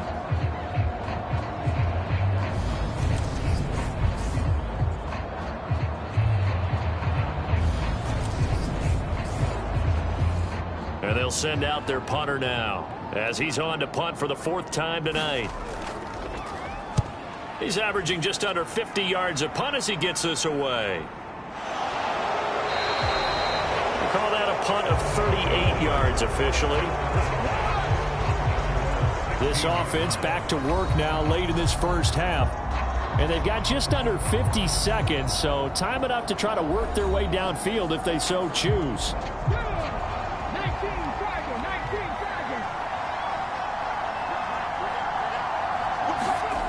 On 1st down, Middleton. And he's going to hook up with his big tight end, complete. Partner, took a while for him to lock onto a receiver, and he finally found his man coming left to right across the formation. But by the time he got the ball to him, not much of a chance to turn upfield and make anything out of it. They'll come up now on 2nd and a yard.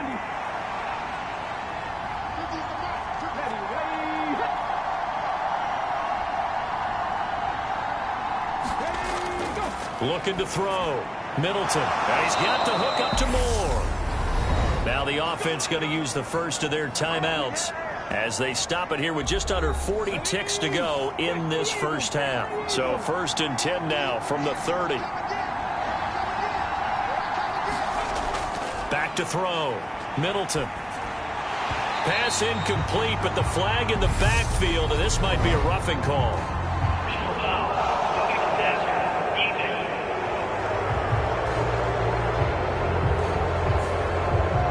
So the yellow flag came out, and that leads to a new set of downs for this offense. 1st and 10. Looking to throw. Middleton. It's a short one here, complete to his tight end. Now another timeout called for by the offense as they'll stop it with a little over 30 seconds to go in the first half of play. From the midfield stripe, they'll look to throw. Now he'll dump it underneath to his running back, complete. And now before this first down play, we're going to get a timeout here as they'll stop the clock with 12 seconds to go in this first half.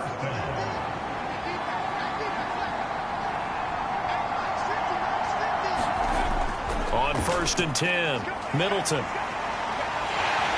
And he's going to be hit and taken down. Back right around the 48-yard line. So we are at halftime here on a Monday night as we'll send you back over to Orlando with our EA Sports Halftime Report. Here's Jonathan Coachman. All right, Brandon, thanks very much. We'll get back to you and Charles in a minute. But first, Time to give the folks at home a look at what's going on around the NFL.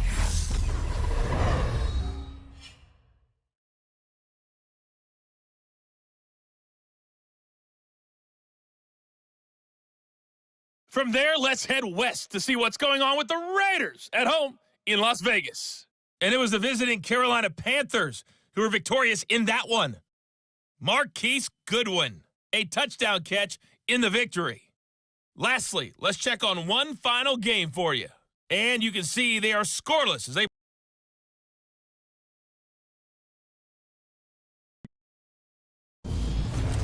Meanwhile, in our game, it's been as tight as we expected, all tied through one half of play. For the call of the second half, let's get it back to Brandon Gaudin and Charles Davis.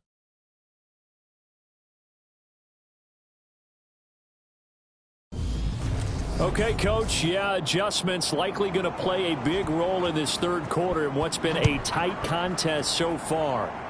And ready to get the party started for the second half. It was an even first half, all tied on the scoreboard. And he won't quite make it to the 25. And this offense set to go now to begin the third quarter. Well, the first half, very even. I mean, really, in all facets, this ball game tied, Charles. So as we start the third quarter, curious to see what the second half brings us. Certainly am. I'm with you on that one. And we all know a lot of coaches from the NFL all the way down to the Pee Wee level. They love to spin it to their teams. Hey, we're starting a brand new, shorter ball game. It's all even. Let's go out and seize it. This is ours.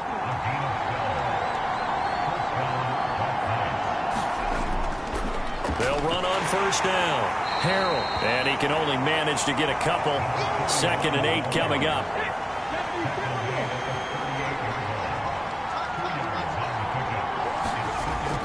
Looking to throw on second down. Middleton. Now he'll dump it underneath to his running back. Complete. And he'll be taken down at the 46-yard line. That one, a first down pickup of 8.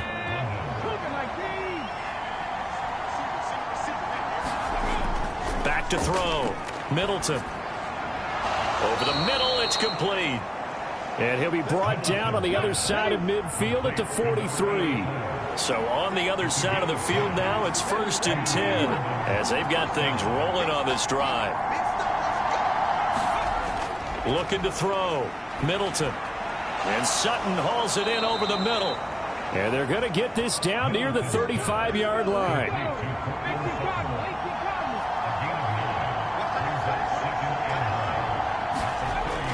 To throw on second down.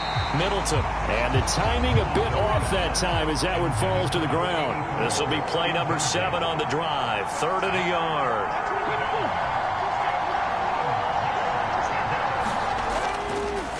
Up the middle they go. Harrell. And he's able to get it to the 33. Good enough for a first down. I like this focus there because he wasn't thinking about breaking that one big. All he thought about was, I need one. Let's go get that. Ended up picking up 2.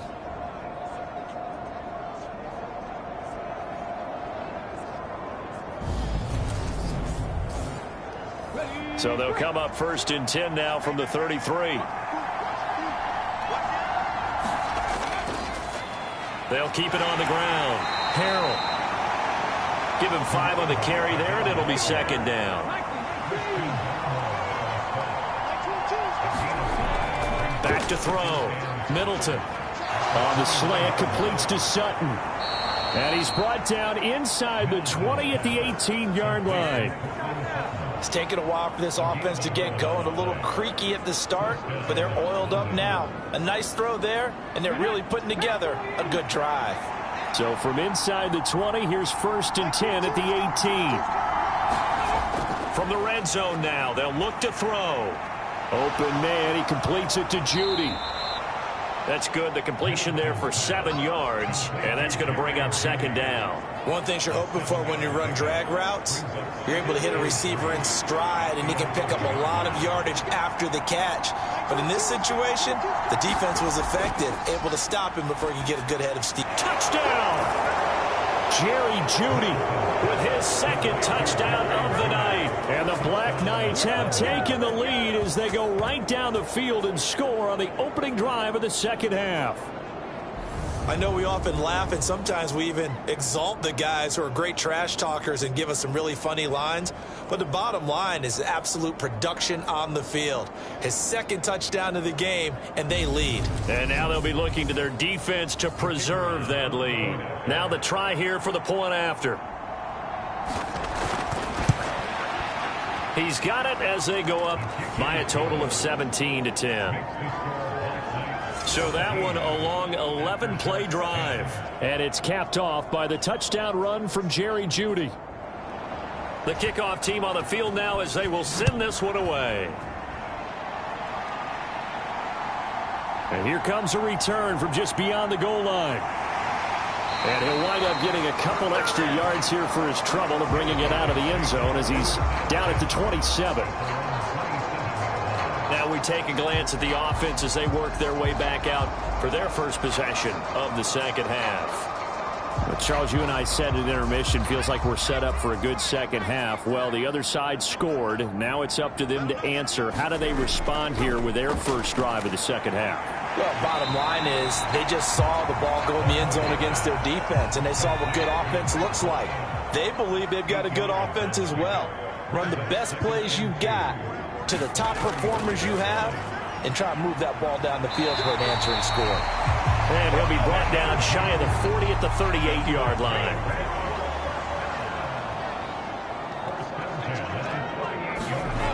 Throwing on first down. McCoy, he gets it to Thomas. And he's tackled a yard short of the marker. Good gain of 9 on first down. It's a game of matchups, and that's why you take your receivers and move them around a bunch, especially your best guys. And when they work out of the slot, you often hear the coaches talk about how great it is because it gives you a two-way go. You can break out or you can break in. That makes it hard to defend.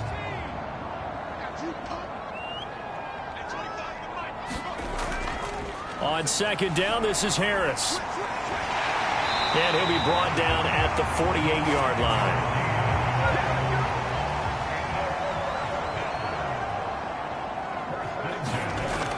Now a play fake here on first down. And a flag comes in as that one falls incomplete. Well, let's see who this is on.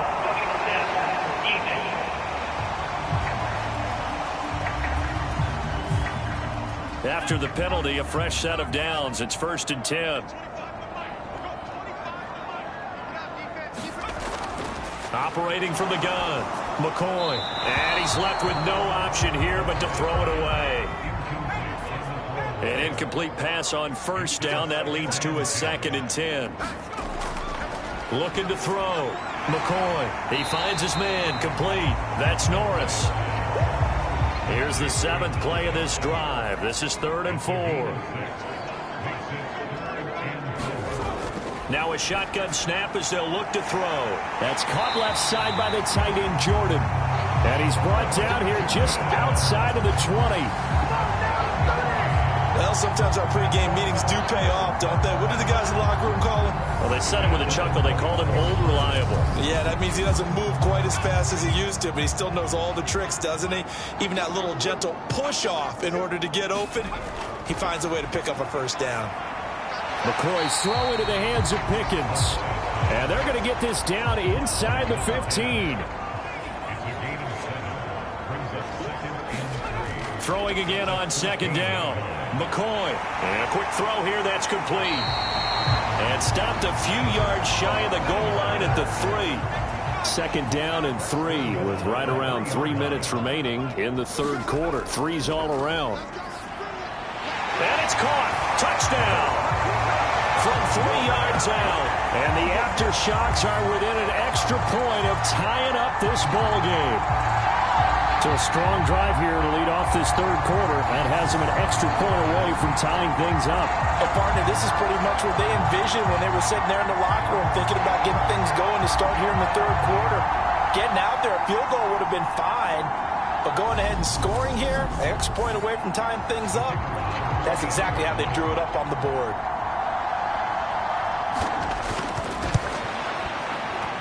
Extra point splits the uprights, and that will level the playing field at 17 all. A 10-play drive that time. So a tie ball game here as the kick's away. Takes it at the 7. And he'll be tackled just shy of the 25.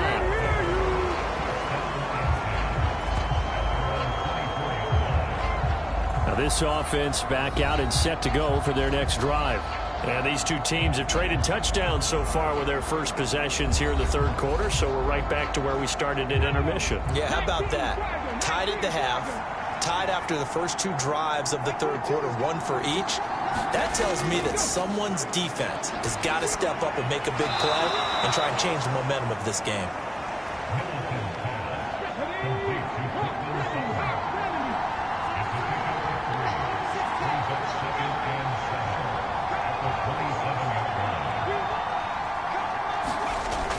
Looking to throw on second down. Middleton. A gain of 3 last play. This time they double it and pick up 6. That's a staple of this offense. Drag route to the tight end. Yeah, he's unable to use his size to break off much more yardage after the catch, but still an effective gain nonetheless.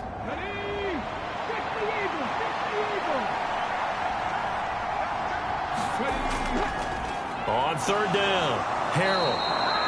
It's a gain of 4 there, and it gives him a new set of downs. On third down, that's a good job of situational football and understanding where the first down marker was and getting there.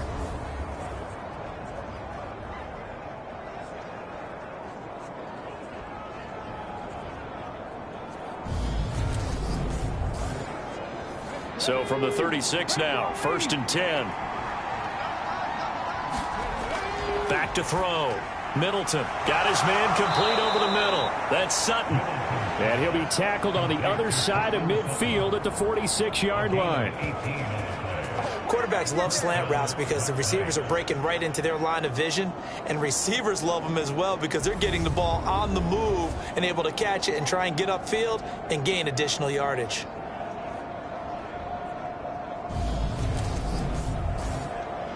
So on the other side of the field now, it's 1st and 10 as they've got things rolling on this drive. Now a handoff up the middle. Harrell. Credit him with a 1-yard gain there to make it 2nd and 9. You know that old expression, it's not my night? It hasn't been his so far. I don't know if the legs are a little bit heavy. Sometimes having to hang out all day and play doesn't exactly play to your advantage, but it's been a tough go for him. And every time he looks up, somebody's there defensively. That was the same case on that play. To throw on second down, Middleton. Now he'll dump it underneath to his running back, complete. And he's going to be taken down right at the 40-yard line. Here's the 7th play of this drive. This is 3rd and 4. Operating from the gun, Middleton. Over the middle, complete to Judy. And he's going to be taken down at the 28-yard line.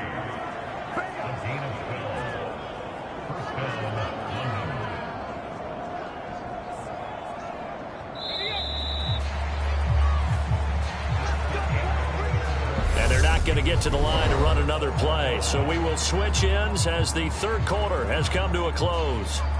You are watching the NFL on EA Sports.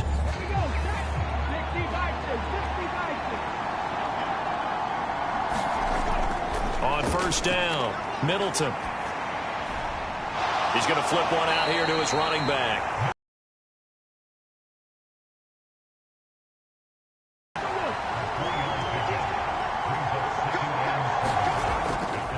On second down, Harrell. And some determined running there as he'll pick his way down to the 12-yard line. The 71 yards rushing for him now as he's carried it 16 times. Another carry for their leader and a good one. It's crunch time. They'll need him to continue to be productive in both the run and passing game in order for them to try and snatch a victory.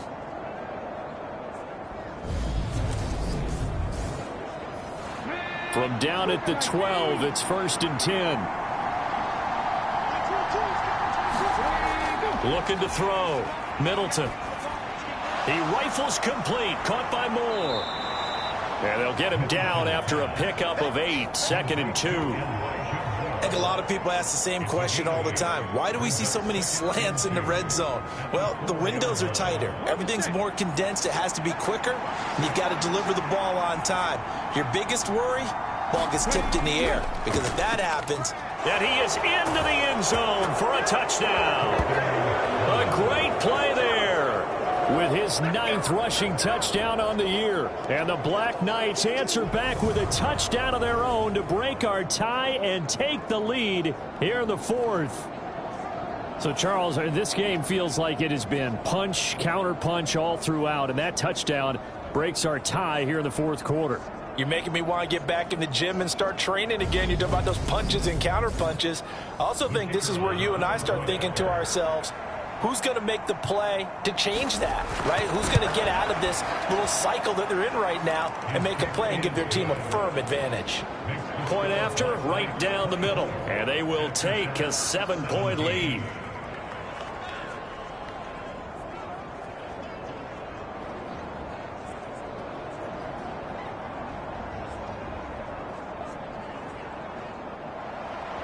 Set now to kick this one away, and off it goes. Taken at the goal line. And makes it across the 20 as his guys will set up shop at the 23-yard line.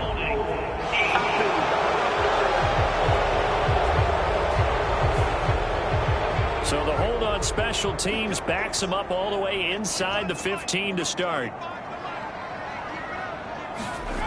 On 1st and 10, McCoy. Pickens on the slant. And he almost gets this to the 30, taken down about a yard shy. That's a good way to start the drive, 17 yards and a first down. I like the design that we're seeing right there. This is what they need. Down by a touchdown here in the 4th. They just need to keep working their way downfield. And when they see openings, take their shots.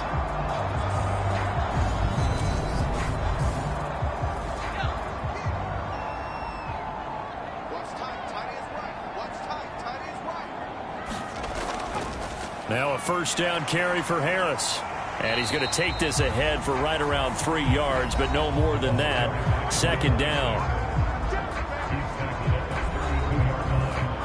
2nd down at 7. Back to throw. McCoy forced out to his left.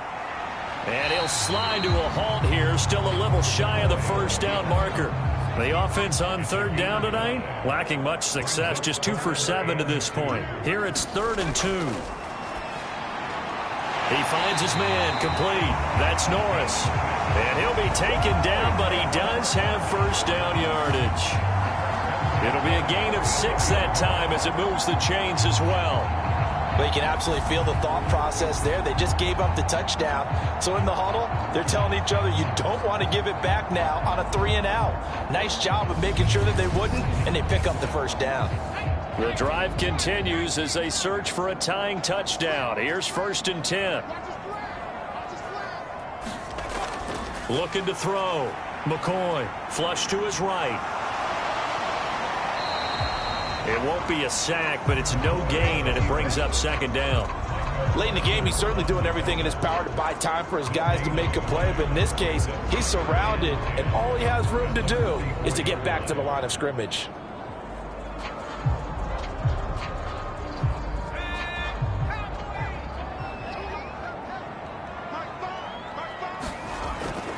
On the give, this is Harris. And they'll hold him to 3 there as he takes this up to the 47. Here's play number 7 on the drive. This is 3rd and 7. Back to throw. McCoy being chased out, and he can't get rid of it. He's taken down. Flying in for that sack, Aiden Hutchinson. And on that one, the protection just broke down. You've got to have that leverage, don't you? We always talk about low man wins in the running game for an offensive lineman versus a defensive lineman. It's essentially the same thing in pass protection. Get lower than that defensive lineman so that you can keep your balance and keep him away from your guy trying to throw the football. And on now is the punter, as he'll come on for his 5th kick of the night. And he deserves a bronze leg as he gets this one away. So possession goes over here on the punt. And the offense will come back out deep in their own territory. London about set to take over on offense. They have the lead, obviously, late in the game. I guess the good news for them is if for some reason they would make a mistake, a field goal does the opposition no good. Everyone loves to have a little bit of a cushion, and that helps you immeasurably. But the bottom line is, do all the things that you're taught in order to close out the game. Don't even let that become an issue. Yeah, but still a one-possession game. This one not fully over yet. A tight game like this, such a tough spot for the offense to be in. Even though they have the lead, Charles, back up so close to their goal line, they got to protect the football. And that's when you have to take care of your team with play calling as well. Not a lot of misdirection, not a lot of counters, not a lot of plays where you have extra ball handling. Get it right to the hands of your running back, tell him to take care of the ball, and try and move forward. Now, obviously, that's some good work there defensively, being able to stop them and bring it up a key third down. But if you're on the offensive side of the ball, there's an opportunity, because I know what defensive guys are thinking right now. Just stop them, get to the ball. That means they might not be sound defensively. There could be some opportunities. And you said key third down. Highlight that word, put it in bold. Here we go. And this is caught. He hits more. And brought down, but not before reaching the 25. That'll give him 60 yards receiving now as he's got a first down. Big hook up there, forced to throw it on third down. The connection's going to keep the drive alive and also keep the clock moving. Yeah, and from a defensive perspective, didn't get a sack, didn't knock the ball free, didn't break up the pass. The clock keeps running on you. You're in a dire situation now. 19 Tiger, 19 Tiger.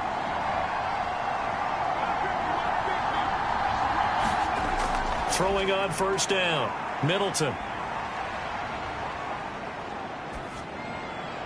And he's going to have the hook up to Sutton. And down he goes, but he takes it up to the 40. 15 more there, and they're on a roll. It's another first down. These guys are running offense like you drive. The pedal is down, stomp down. How about that? Back-to-back completions. They are rolling. So much for being conservative and running that football.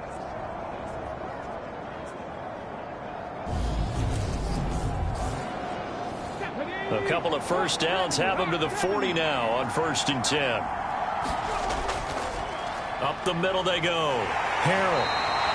81 yards on the ground for him now as he has gotten better, really, as the night's gone on. Working with a 2nd and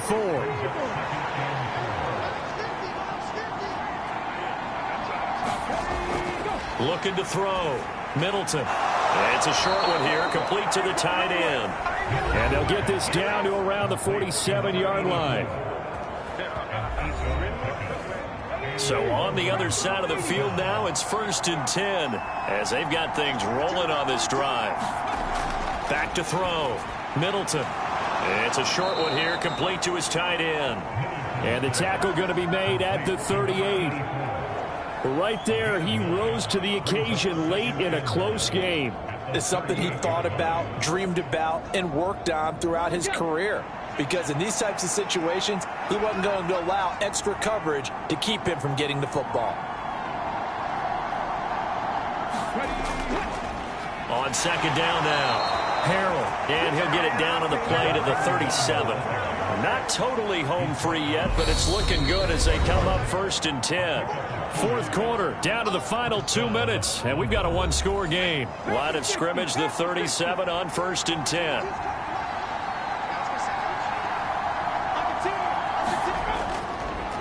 They'll keep it on the ground. Harrell. And the result here, a pickup of 8. Leaves them with 2 to go on 2nd down. And now right out of the 2-minute break, we'll get a timeout used defensively with 1:56 to go.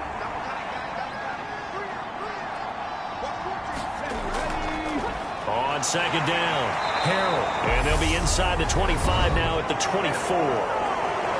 Now a second timeout called for by the defense. That'll leave them with just 1 remaining in this 4th quarter of play. On 1st down, Harrell. Now the defense will burn their 3rd and final timeout as they'll talk things over prior to this upcoming 2nd down play.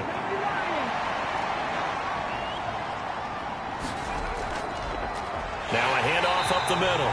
Harrell, and maybe a measure of revenge there. He's had his way in this one, but this time they get him behind the line. It'll go down as a 2-yard loss, and it brings up a 3rd down. And now the question everyone's wondering, look at the clock, late 4th quarter, do they put the ball in the air here on 3rd? I don't. I run the football, and I tell my offensive line, no leakage up front. I don't want my running back hit as I hand the ball off to him. I don't want any type of an issue. But if I am going to throw it, quick throw, out to the perimeter, maybe one of my best receivers running a quick slant or something like that.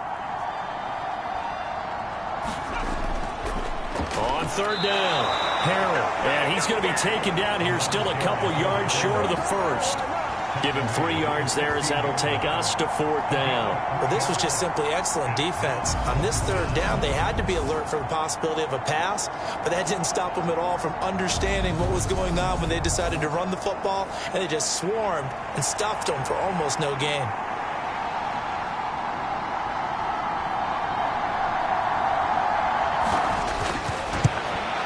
And this one is right through, and that will extend their lead even further.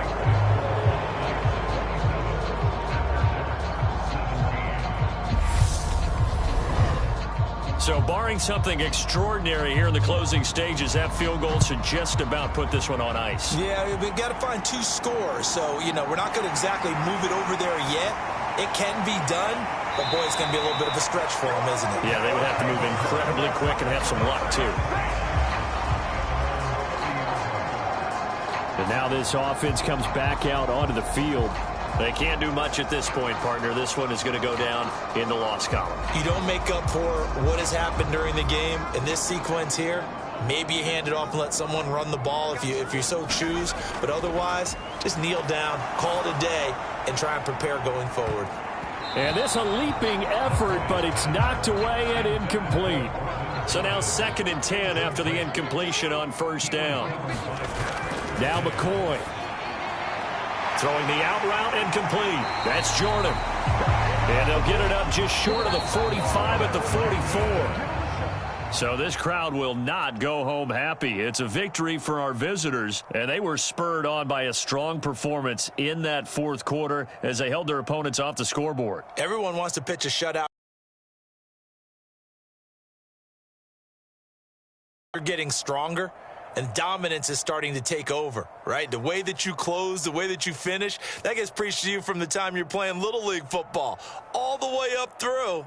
And they closed them out with a big-time performance down the stretch. So for our visitors, their playoff chances take an uptick as they move to 7-4. And they will be at home for one next week against the Las Vegas Raiders. Meanwhile, for the home team here, it was a win they needed to turn the season around, but instead they fall to 5-7. And they'll be on the road next week for a matchup with the Carolina Panthers. And for Charles Davis and our entire crew here at EA Sports, I'm Brandon Gaudin saying so long, everybody.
today. From Acrisure Stadium in Pittsburgh, it's Week 5 of the NFL on EA Sports.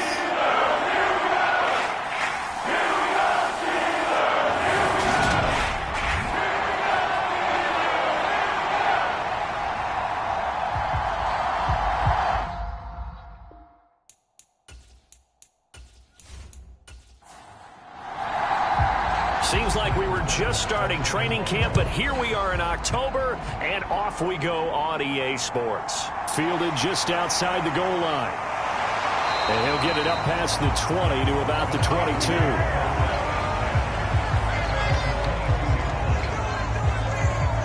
So out come the Steelers now for their first drive. And leading them out there, we get a look at their 6'3" quarterback. Anytime anyone throws for over 300 yards in a game, you know their name is going to be considered for Offensive Player of the Week. And in the AFC last week, our guy got it. Yeah, he was the guy on top of his game. He'll try to duplicate that here in this one. Stroud looks to throw on the first play. And his first pass here is going to fall incomplete. So after the incompletion on first, now 2nd and 10. 2nd and 10, Stroud to throw yet again here. Open man, that's the tight end Freiermuth. That helps the completion percentage, but not much else, and now it's 3rd and 10. Now, right where this set of downs started, they need a full 10 here to pick up the first down and move the chains. Oh, that's into double coverage and intercepted. And the Vikings are going to take possession of the football. Not something you see very often from a quarterback of his caliber, an opening drive interception. Oh, there's no doubt in my mind that even he's surprised at how that one played out. But we know this guy is not going to stop him from continuing to fire as this game goes along. Probably give a little nod of respect across the field for that one and let him know he'll be back the very next series. So excellent starting position here for the Vikings. And trotting out there leading them is their 4th-year quarterback. It's a pretty bland game he had last time out. Ended up throwing 1 interception. Didn't have a touchdown to offset it. But the team found a way to win. He found a way to lean on other parts of the offense that carried them through. Well, somehow he was able to sidestep that first tackler, but still hit and taken down behind the line. This defense is a difficult one to prepare for. One of the best in the league.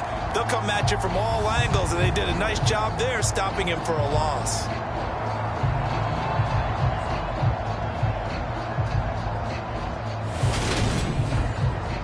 2nd and goal from the 6 this time.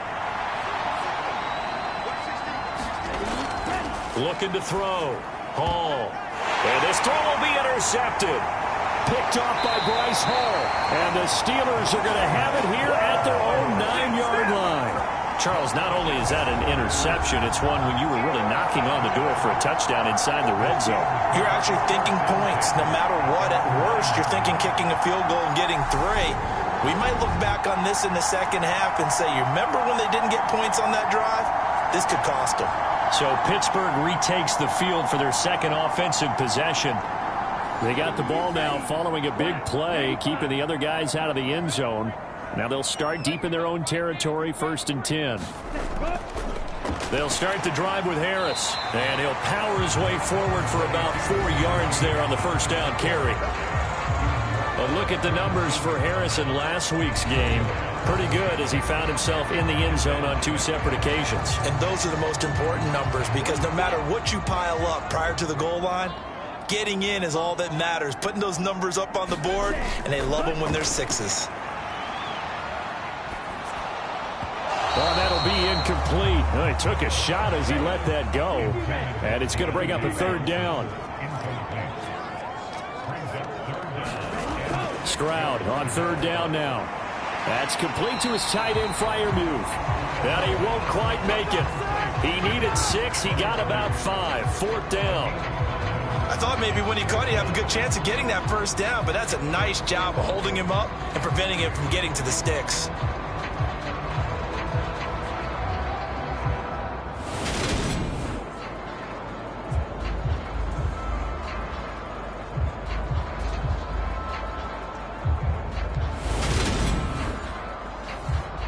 The Steelers send out their punter now, standing right on his own 5-yard line.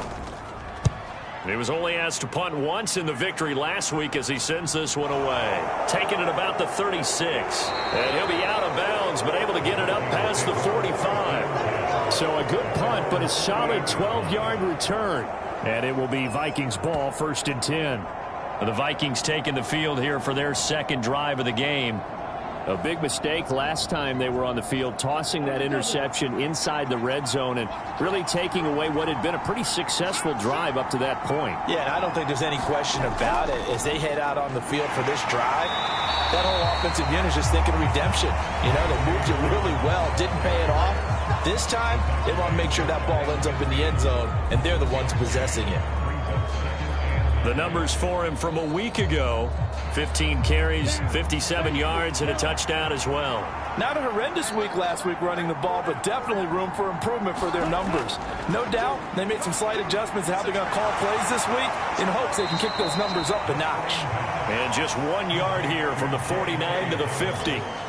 Good reactions there defensively. That screen was a little slow in developing, and they shut that one down with little gain.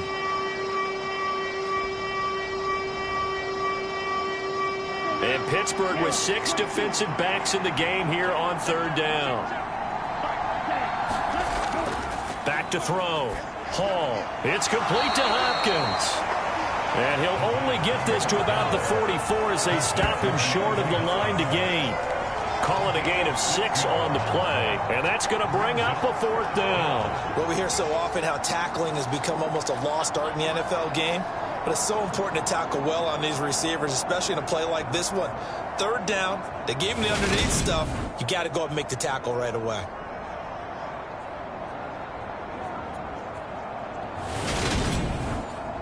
Here we go. Left 38.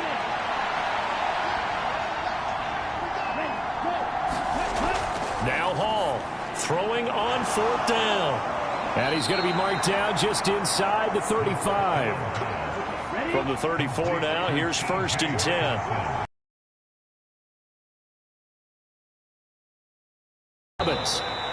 Give him a couple on the carry there, 2nd and 8.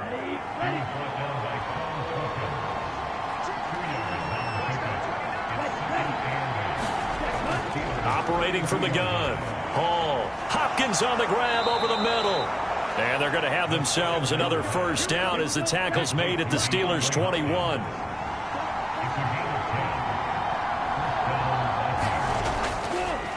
First carry for DeAndre Swift. 5 yards on the carry. Good pickup on 1st down. A quick burst there, and he nicely bit off a pretty decent gain.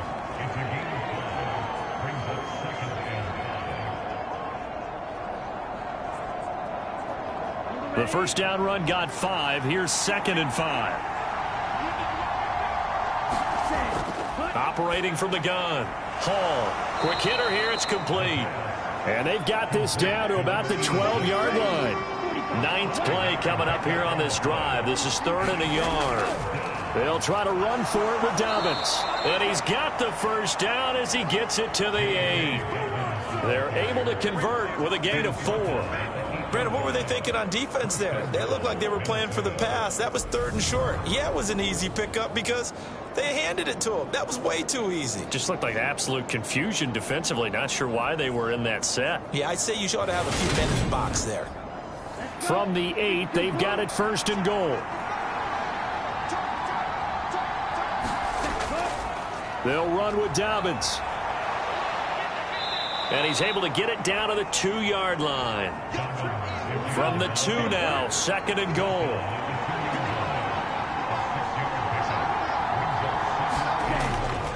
Dobbins trying to get to the goal line, but he's going to be stopped just short at the 1. They hold him again, and now all of a sudden it's 3rd and goal at the 1. They've been denied touchdowns in the red zone twice already. Here comes 3rd and goal. They'll try to run with Dobbins. And he will take this one into the end zone for a Viking touchdown. J.K. Dobbins, his 6th rushing touchdown on the year. And the Vikings will jump on top on the short touchdown run. I love the theme there, right? They didn't have to do anything big on that drive. Took advantage of where they were on the field, took it downfield, put the ball in the end zone. The only thing big on that drive, the 6 on the scoreboard. Extra point by Bass, up and good. And that makes the score 7-0. After the touchdown, Bass to kick it away. This fielded right at the goal line. And he will make it to the 20-yard line and no further.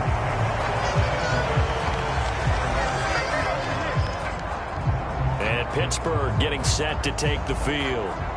Not only are they in search of their first score, they're in search of their first down in this ball game as they come up 1st and 10.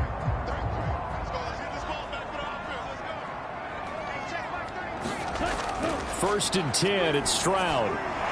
Firing quickly here, and that's complete. And he'll go down at the 26, following a gain of 6. I think defensively you're okay with that. Here in the first quarter, he's going to get some catches, but they rallied to him quickly. And that's what you count on, and I like what you just said. First quarter, can you do it all game long? They catch it, you tackle them, they go down on the spot. Because when you're able to do that, and you don't give up big chunks of yardage after the catch, now you put the offense in a position where every series they have to work hard to pick up first downs, and you tend to stall them out when you do that. Now here's Stroud on 3rd down. And that is incomplete. The Steelers send out their punter now as he'll kick it away for the 2nd time. 46 on his first kick. This one in that neighborhood as well. 49-yard punt, 5 on the return. And the Vikings will take over here 1st and 10. The Vikings offense now, they get ready to head back on the field. They've got a 7-0 lead in the football as well as they start out 1st and 10.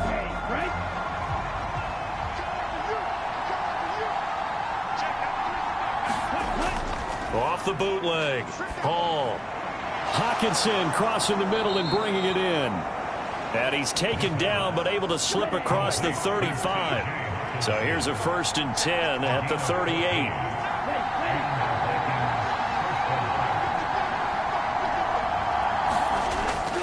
A give up the middle to Dobbins. And he is going to lose yardage here. He'll lose a yard there, and it's 2nd and 11. Well, they sent the power set out there, and their job is to be man-on-man and move people so they can run the football. But that time, too many men didn't get moved in the box defensively. They end up throwing him for a loss.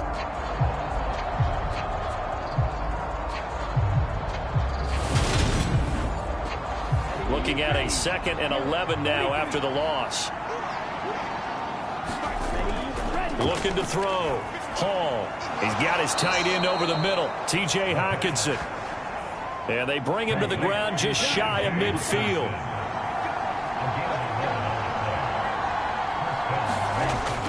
On 1st and 10, it's Dobbins. And he'll get this one across midfield and down into Steeler territory.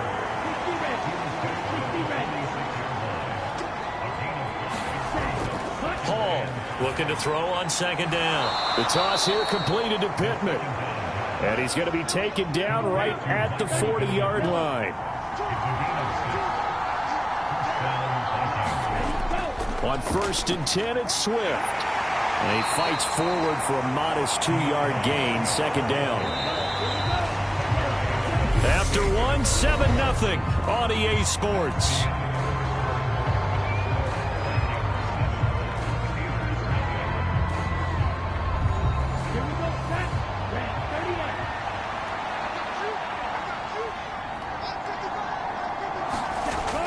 To throw it is Hall. To throw on 2nd down. Looking left side, it's complete. He's got it. And this will go as a gain of 7 as he gets it to the 30-yard line. The Vikings on 3rd down. They've been okay, 2 for 3 thus far. They're looking at 3rd in the nose of the football. And he's got the first as they'll bring him down at the 28-yard line. Just about every coach we talk to says the crowd shouldn't affect us. That shouldn't be an issue. And in the next breath, they talk about taking the crowd and taking them out of the game by picking up first downs and keeping them at bay. I think we just saw an example of that there, didn't we? Important to do, especially early in the game like they have. Set, ready. Black 40.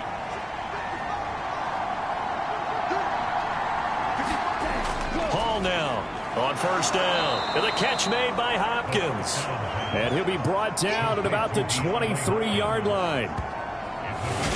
They kept the receiver in the short field, but that let his quarterback get the ball quickly to him before either guy in double coverage could react. Ready, set.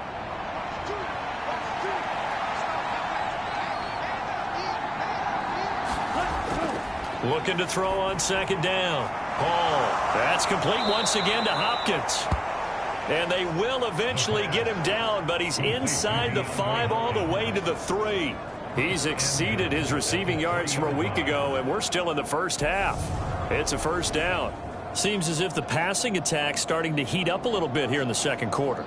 You can sense and you can see the momentum because now they're reading their patterns downfield, they're understanding the coverages, and they're finding the open holes in the defense. They go back to the ground with Dobbins. And he will score. Touchdown, Vikings. J.K.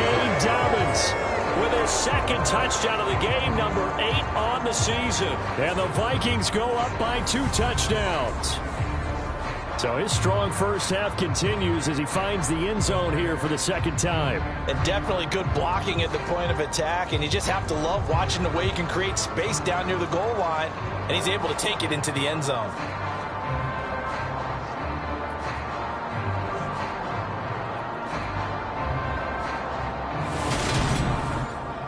Bass on for the extra point.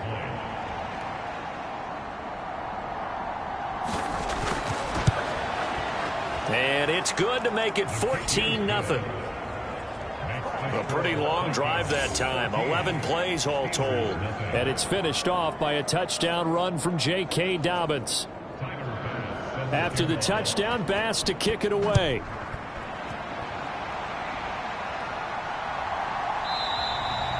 The return man down to a knee, and this will come out to the 25-yard line. And Pittsburgh getting set to take the field. They're still in search of an initial first down as they come up here 1st and 10. Here we go. 52 blue. Ready. Harris starts the drive on the ground, and he'll power ahead, but only for about 3 yards. Second down coming up. They'd love to just strike back with a touchdown right here, and if it's a long play, so be it. But the main goal, get a couple of first downs, run some plays, run some clock, allow their defense to get a chance to catch their breath, settle down, and relax a little bit after they just gave up a score. And he is going to be stopped cold behind the line of scrimmage. Now they're staring at a 3rd and 8. That last play backwards a yard. With his size, he's a tough man to bring down, but they do a nice job there stopping his progress and not allowing him to get back to the line of scrimmage.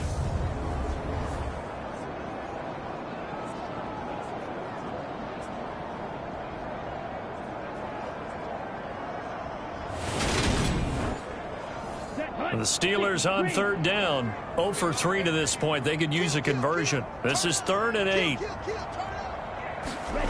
Throwing now is Stroud. He's got his tight end Freiermuth over the middle. And he will have a Steelers first down as they're able to get the 3rd down conversion. When you're struggling on offense, you're looking for anything possible to get you going. Sometimes you do it like basketball teams that don't normally press. You put a press on, bring people to life, make them move a little bit quicker. Maybe that'll help them as they head towards the half. So from the 36 now, 1st and 10. Stroud now on 1st and 10. That ball caught by the former Toledo Rocket, Deontay Johnson.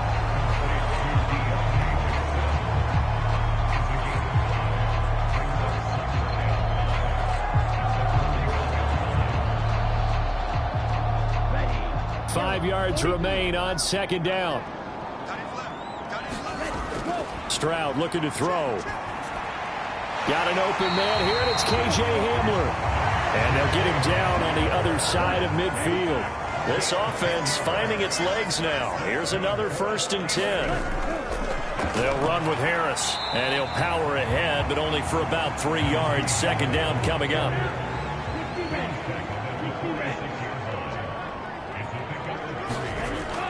Harris going to get it again on 2nd down. And he's going to be met at about the 43. This will be the 8th play of the drive here. 3rd and 4. Back to throw. Here's Stroud. Pressure coming from the Vikings, and they get there and bring him down. Danielle Hunter, he's the one to get him, and that is sack number 7 for him on the year. Already up 2 touchdowns. How about that drive killer of a sack there to add to their good play? This offense coming away with no points now when some kind of score was desperately needed.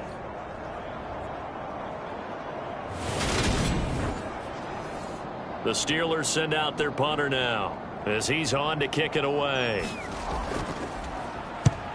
He's been a busy man here in this first half as he gets it away. And that will skip out of bounds right at about the 18-yard line. Minnesota's offense takes over possession.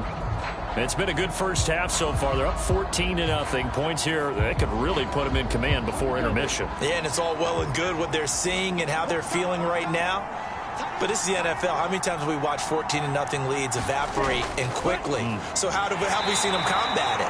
Continue to run your offense, but don't back off at all. Don't start looking at the clock. Don't start thinking about, hey, just take care of the football.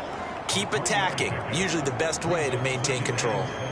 Not a huge carry there on 1st down, but not all of them will be. But still, all in all, a positive play for the offense. It's all about picking up at least a few to set up what you're going to do here on 2nd down.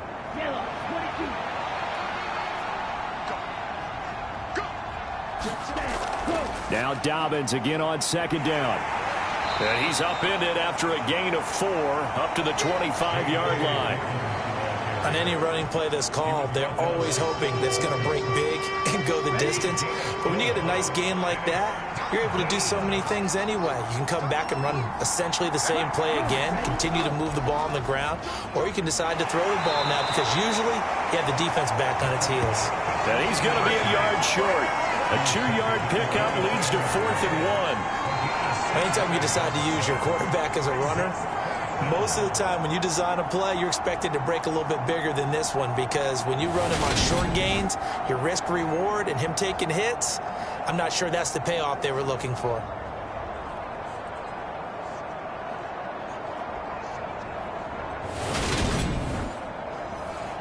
Here's Thomas Morstead on now to punt it away on 4th down. They only punted twice in the win last week as he gets this one away. Good coverage there holds him to just a 2-yard return following a punt of 44. And the Steelers will go on offense here, 1st and 10. Najee Harris and the Steeler offense set to go to work once again. They haven't been able to get him on track. They haven't been able to get this offense on track. No points so far. Maybe it's time to start doing a few different things. Throwing the ball a little bit.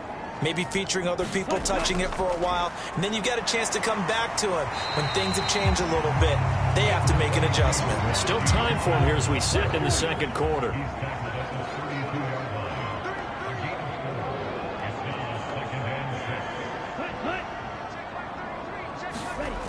Now Stroud.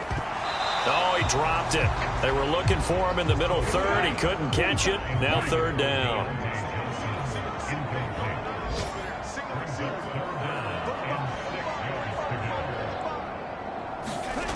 A shotgun snap to Stroud. Got a man, and he hits him in stride. And he will have a Steelers 1st down as they're able to get the 3rd down conversion. And that's well executed there on 3rd down. And I love the confidence that they had to let their tight end try and find some space in the middle of the field, right in their quarterback's line of vision. And QBs love to make that easy throw, and they hooked up there for a 1st down.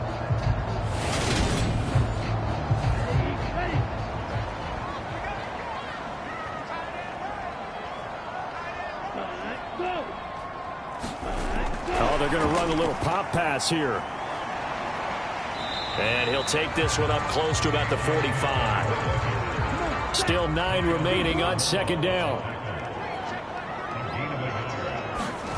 Stroud will look to throw once more. And that falls to the ground, incomplete. Well, a nice job of bodying him up defensively. And now it brings up third down.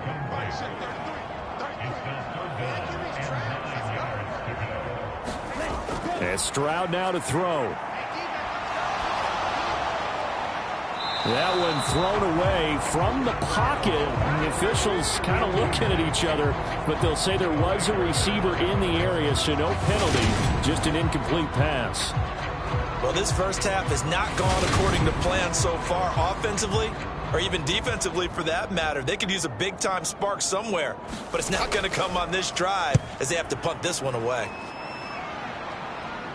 And this is going to be ruled out, I think, just inside the 20. Yes, it will. Side judge calls it at the 19-yard line. Now the Minnesota offense set to take over again.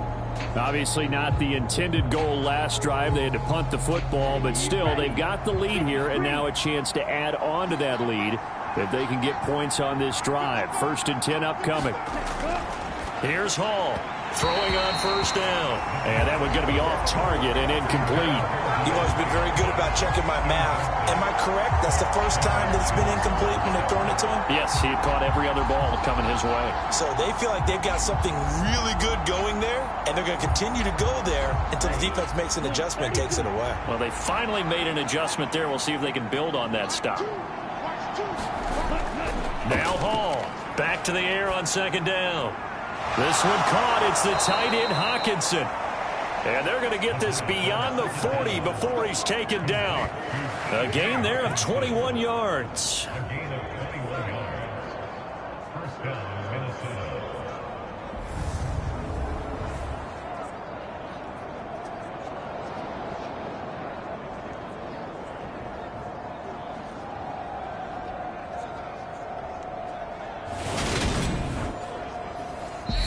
2 minutes to play, first half. It's 14-0.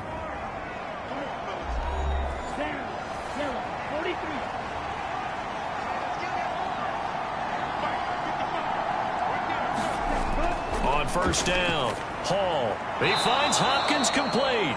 And they get to him after a gain of 6 to the 46.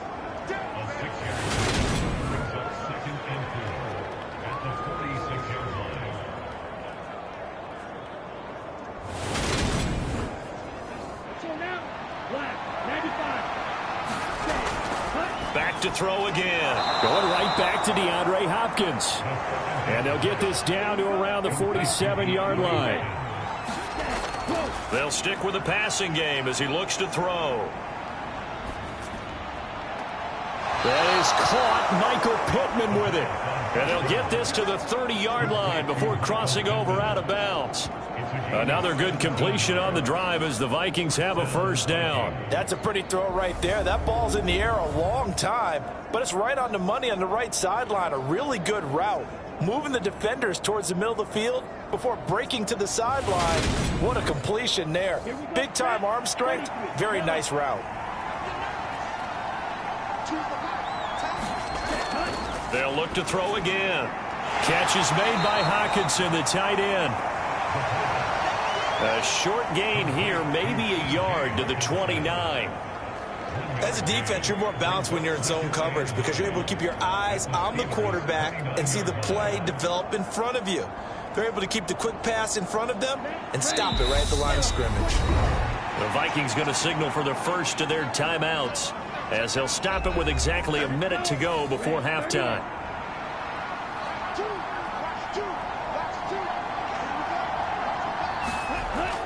Again, he'll drop to throw. He'll find a man over the middle. It's Pittman. And they're going to have themselves another first down as the tackle's made at the Steelers' 13-yard line.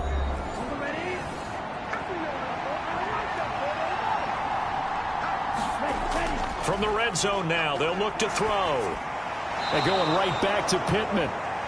They'll wind up getting 7 on the play, and it'll be second down. Great change up there on the route and got that inside release, made it a successful pitch and catch. But the first thing you want to do is have him thinking that you're going outside, make a move in that direction. Then you really don't run the route against the whole body of the defender. You run against a half of him, and the inside half, and he took it right across his face, got inside, and won that. He's got his man. It's taken in for a Viking touchdown. A great effort there. His first touchdown on the year. And the Vikings will extend their lead in the final minute of the half. Boy, so if you are scoring at home, Charles, and God bless you if you are, but that's now 3 drives and 3 touchdowns. So in a baseball game, wouldn't that wreak havoc on your scorecard? Yes. I mean, with all the action that's happening now, how they got here, whatever cliche you want to bring into it, they're locked into a groove, they're clicking on all cylinders. Bottom line, they're piling up the points. Extra point by Bass, up and good. And that makes the score 21-0. So that drive consumes 9 plays all told. And it all culminates in a touchdown for Minnesota.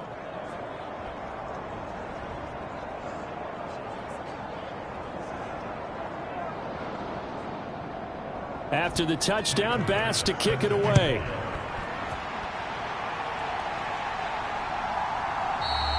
And not wanting to risk anything here late in the half, he'll just take a knee and they'll bring the football out to the 25. Here comes the Pittsburgh Steelers and running back Najee Harris. He's just been looking for some space. Yeah, I'm not going to pin it on him or the offensive line, but they need to get this run game going better. Sometimes you just have to credit the defense. They came in with a plan themselves. So I think now you try and mix things up a little bit.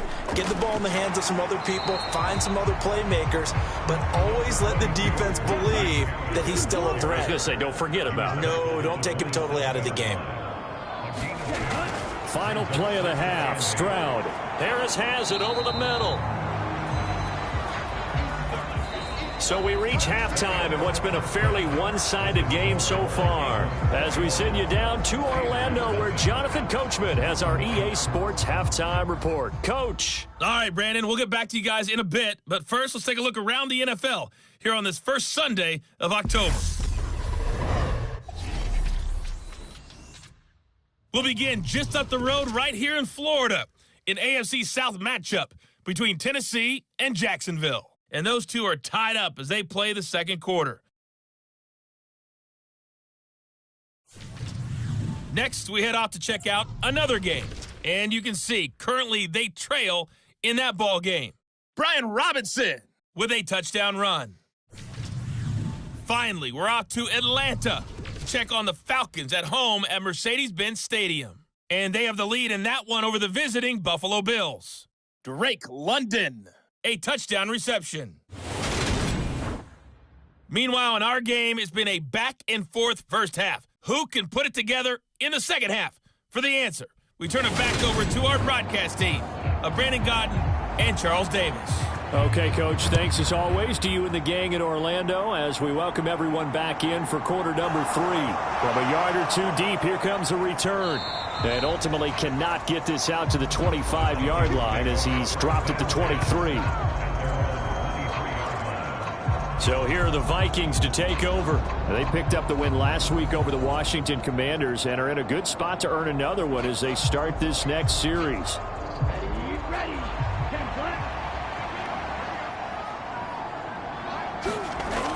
Hall on 1st and 10. They set up the screen for Dobbins. And this one goes nowhere. Losing yardage back at the 22.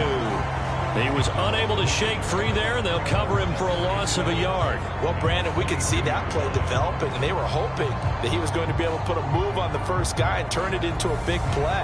But no such luck. The speed on defense continues to get better and better in the NFL. Pretty nice example there of those guys being able to run from their assignments and finish off that play.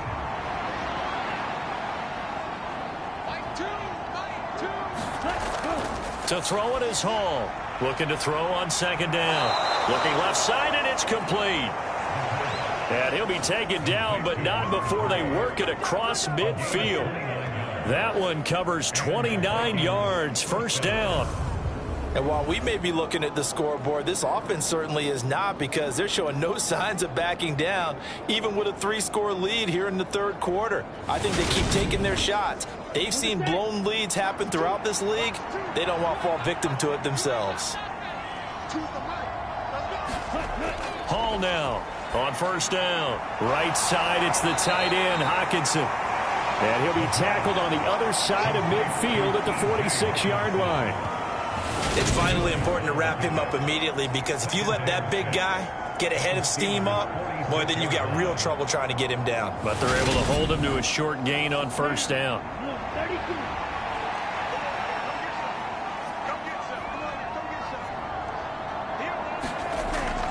To throw on second down, Hall.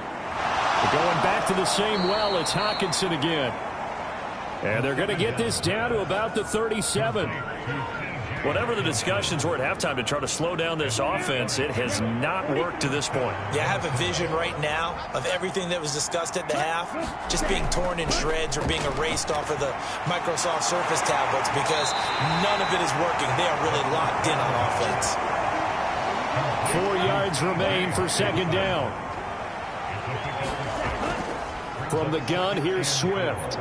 Dances by him, and he'll be a little shy of the 25 here at the 26-yard line. So first and 10, and if they score on this drive, might have to start digging in our second-half blowout material. Throwing left side, it's complete. And he gets it inside the 10 to the 9.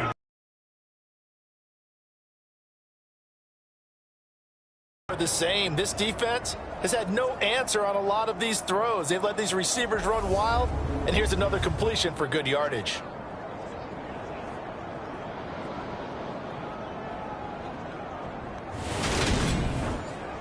Set, ready. 33. Yellow.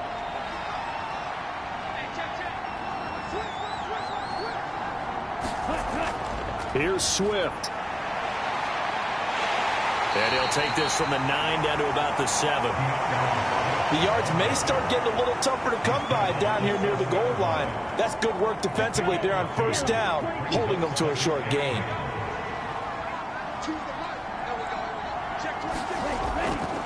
On second down, a run with Dobbins. And he's able to get it down to the 2-yard line. A chance to really put this game out of reach. Here's third and goal. Dobbins once more. And good work there defensively as they're able to keep him out of the end zone.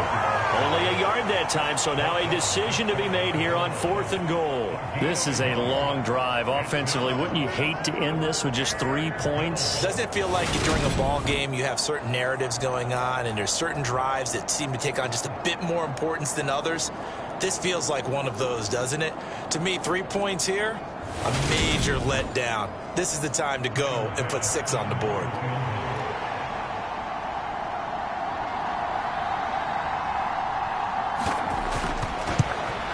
The kick by Bass is good. And the route is on. It's 24-0.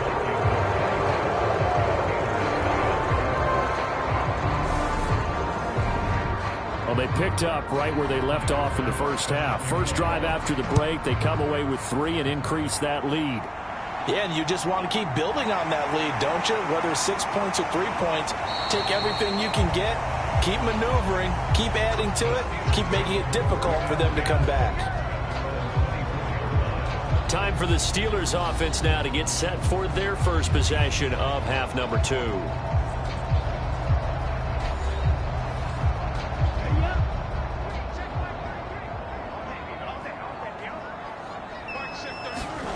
Stroud off the play fake. He's going to launch this thing way downfield. He's got a man, complete. And he'll be taken out of bounds all the way down near the 35-yard line. A big play that time for Pittsburgh. 41 yards. And that might be exactly what they needed to wake up this home crowd. They haven't given them much to cheer for so far. And never underestimate the effect the home crowd with you can have on a game. So that changes things a bit. Here's a 1st and 10 all the way down at the 35.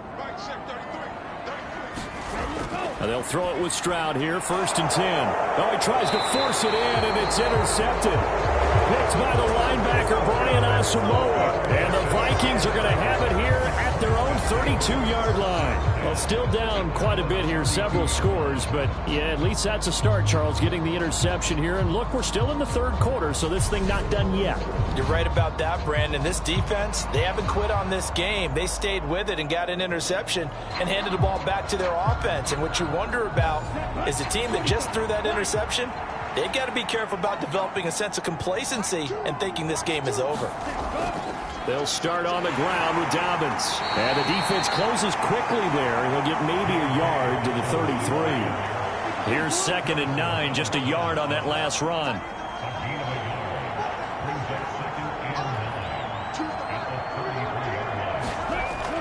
Operating from the gun, Hall. It'll be a gain of 5, and now we've got a 3rd and 4. Let's not quibble about the gain there on 2nd down. That was a positive play because that was a take-what-you-can-get situation. Got out to the tight end.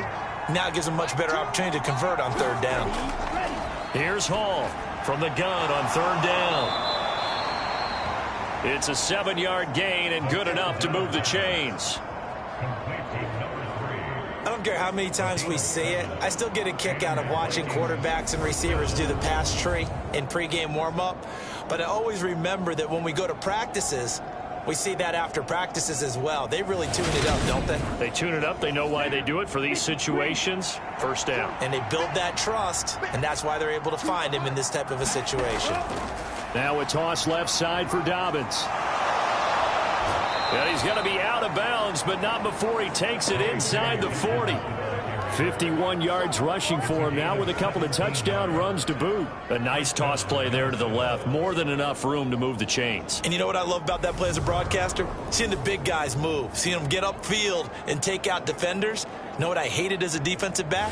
That exact same thing. Seeing those linemen coming downfield, getting ready to blot out the sun. Now Hall throwing on 1st down. And he's going to be sacked. They sack him back right at the midfield stripe.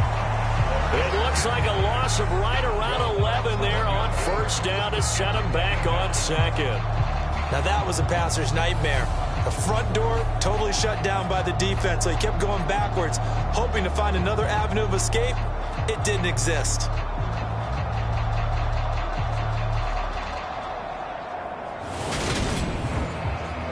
They're in some hot water now. After that sack, it's 2nd and 21. From the midfield stripe, they'll look to throw. Under pressure, they got him again. They'll wind up losing a full 9 yards here on the sack. Now it's 3rd down. Okay, let's go back a little bit and see if my schooling comes to the front. What's that old saying? Those who forget the lessons of history are doomed to repeat them. That's the same guy who's gotten back-to-back sacks. I think a double team may be in order.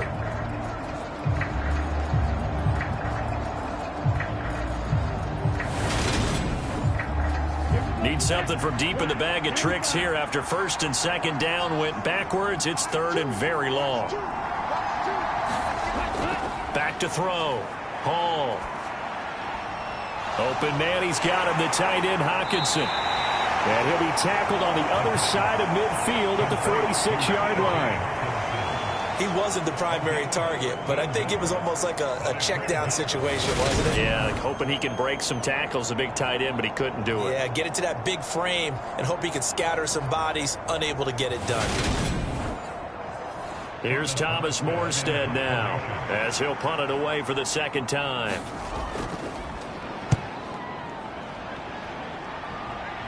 And now where will the side judge stop his walk? That's the question. He says it crossed out of bounds at about the 17-yard line. And Pittsburgh getting set to take the field. As this offense takes the field against CD, remember last drive they were moving the football, but then they threw that costly interception, so we'll see if they can right the ship here on this drive. And doesn't that just sum up football? We see it all the time, don't we? The defense goes from losing the battle to making a huge play and stealing the momentum. So you know they're riding high right now, and they're ready to challenge this offense and that quarterback one more time. And we'll see if the offense is up for that challenge here as things start to get more interesting here in this second half. It gets it over the middle to Cobb. 7 yards there and a first down.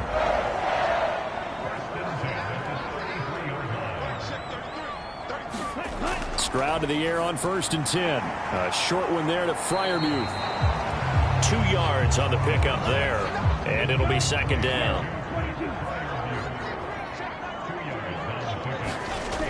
Stroud to throw it. And here's Freiermuth again. And able to get this one across the 45 before he's brought down. Nothing in that first half, nothing on the last drive, but they're moving now with a 1st and 10. Harris running straight ahead. And he's got it across the midfield stripe and into Viking territory.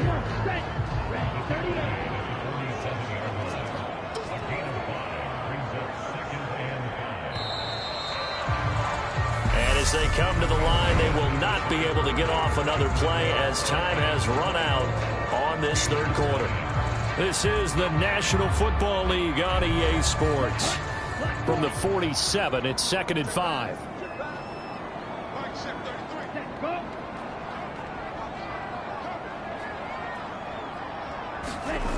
Stroud. And he drops it incomplete. And their struggles continue here. And the Steelers on 3rd down, lacking much success, just 2 for 7 to this point. This will be 3rd and 5. Here's Stroud. And he's going to be intercepted for the 3rd time thus far. And the Vikings are going to take possession of the football. But here in the 4th quarter, defensively, you know that you're just going to blanket the field with defensive backs and say, okay, take your best shot. And that time, it's intercepted. And we've often seen teams go into the prevent early, way too early, and sometimes they get too soft in their coverages, but not in this case. They understood the situation and played it with the proper aggression.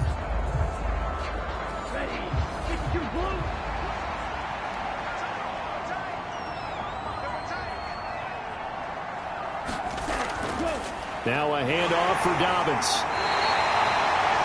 5 yards is the tally on 1st down. That brings up 2nd and 5. Brandon, I've got to think this offensive line has got some smiles on its faces. And I know it sounds crazy, but they practiced for this back in training camp. They knew they'd be in situations where there'd be extra defenders in the box coming after them, trying to keep them from locking down a game. Right now, they want to show the world they're up to the challenge. 13 yards as the Vikings pick up the 1st down. Another example of this offense really having their way, Charles, and another big chunk play there on the ground. And when you look at the defense, they've got to do a much better job of wrapping up when they tackle. A lot of great opportunities continue to slip through their fingers, as do the runners.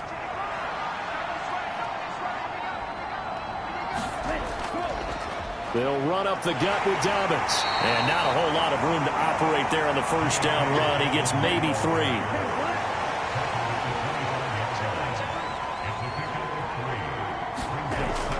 Now Dobbins again on 2nd down. Well, this will be a short gain of 3 before he's brought down at the 22.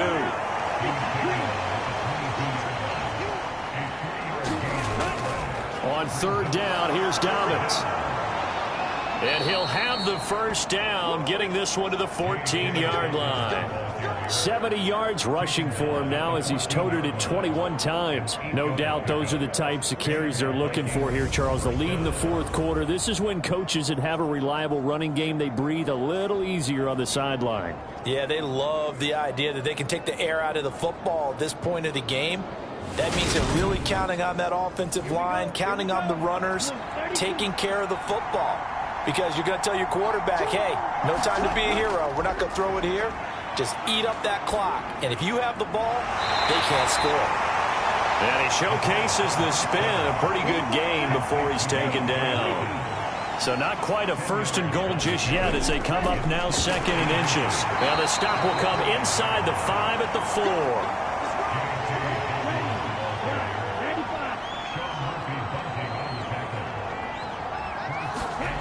Looking to throw. Hall. And he can't find anywhere to go with it, and he goes down. Emmanuel Agba that time, able to drop him for a loss. Well, there's still time to rectify this situation because the silver lining, they took a sack on 1st and goal. But that close to the goal line, that still definitely hurts.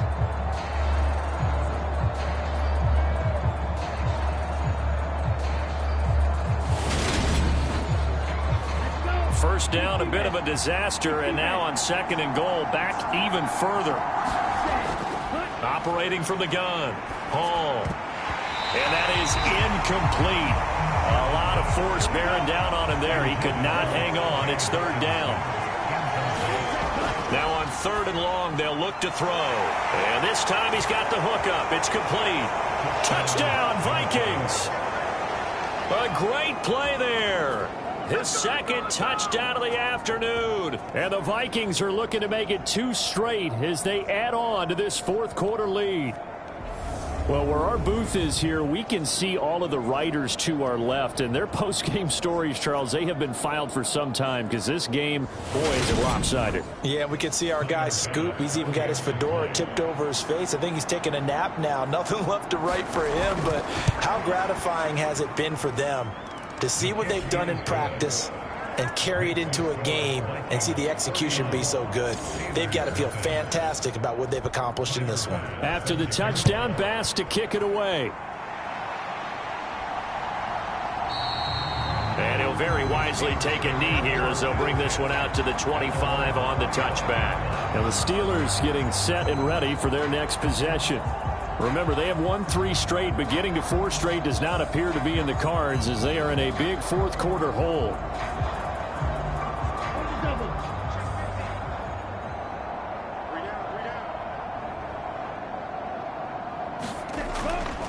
A handoff to Harris to begin the drive. And he's going to take this ahead for right around 3 yards, but no more than that. 2nd down. I don't think any of us were surprised that they decided to start this drive on the ground after the last 2 drives ended in interceptions. Unfortunately, though, not a lot going on that first play. Yeah, I think the anticipation was felt also by the defense.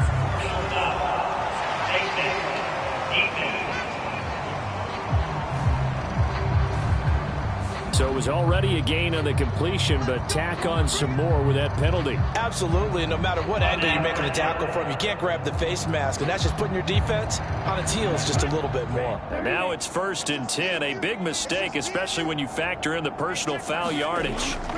On 1st down, here's Stroud. Setting up the screen, Harris. And they're going to get this down near the 35-yard line. Back-to-back good plays have them on the move on 1st down. Operating from the gun, Stroud. Open man, that's the tight end Freiermuth. And he's going to get this down near the 25. Stroud working out of the gun. On this one, incomplete. The pressure got to him as he released it. And it's 2nd down. The throwing again is Stroud. He's got his tight end Freiermuth right side. And they're going to get this down inside the 20. Obviously, this has not been a banner game throwing the football. So what you got to do, you got to kind of down focus, don't you think? Find the tight end, take some easier completions. Yeah, interception last drive. There he hits the reliable target. And he's able to pick up the 1st down before he's tackled right at the 10. 9 yards that time. Well, partner, I know this type of running back. I mean, this size, this intensity usually gets better as the game goes on. I just tell you from experience, the first few quarters, oh, you're eager. You come running up there, I'm going to tackle this guy. By the 4th quarter, you're coming up and thinking about it. And D-line wearing down 4th quarter. Yeah, that's not a guy they want to see consistently. 1st down, and they go back to Harris. And he will maneuver his way down to about the 7. It'll be a 3-yard pickup, and it brings up 2nd and goal.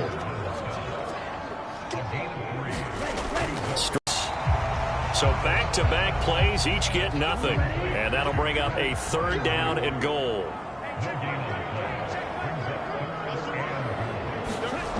Third and goal, Stroud. And he'll just get rid of it.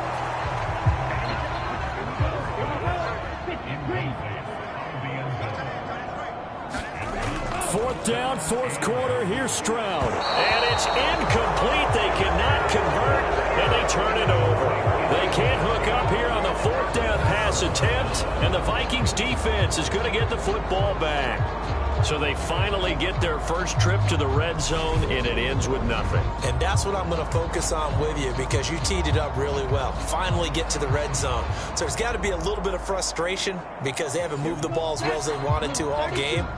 Now they get there, but we got to go for it because we don't know if we're going to get back here again. We don't know how many opportunities because they've been sputtering a little bit. Absolutely. At this stage in the second half, to get there and not get it for the first time, tough. Give him 10 yards there, and about by the nose of the football, he's going to have a first down. Although his reputation as a speedy runner precedes him, it's always fun to watch him work. It is eye-opening, isn't it? Because when you see him get the ball and just go, in addition to that speed, it helps out his blockers. They don't have to hold blocks for long because he's just going to speed right past them.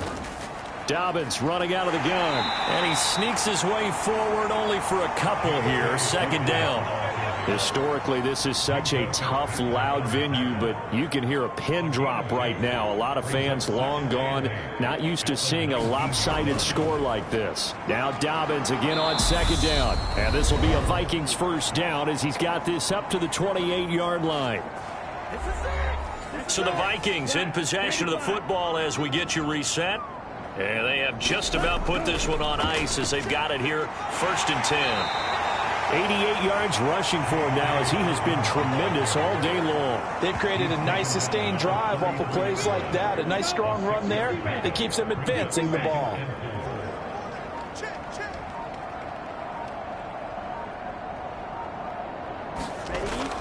An option handoff here to Dobbins. And he's dropped just before the line to gain. 4-yard pickup leaves him with 3rd and 1. So they just need 1 yard here to pick up the first down.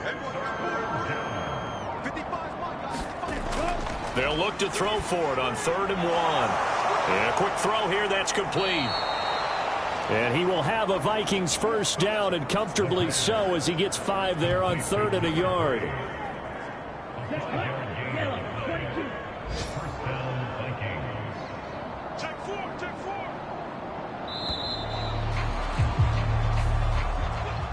So the final seconds have ticked away in this Minnesota victory. And I tell you what, Charles, this might be about as good as it gets. They were incredible. Yeah, offense was in fine form. The defense threw the shutout at them. I think they worked in concert together. What I like about the offense was they held the ball pretty well. You know, time of possession, exactly what they were looking for in this one. And that helped out their defense. Didn't have to be out there the entire time. So when you do that and you're out there fresh playing, off a little extra spring in your step, and it showed up in this one. They had a ton of spring in their step. Impressive victory. So for Minnesota, they move back over 500 at 3-2 now on the year. And they'll return home next week to take on the New York Giants.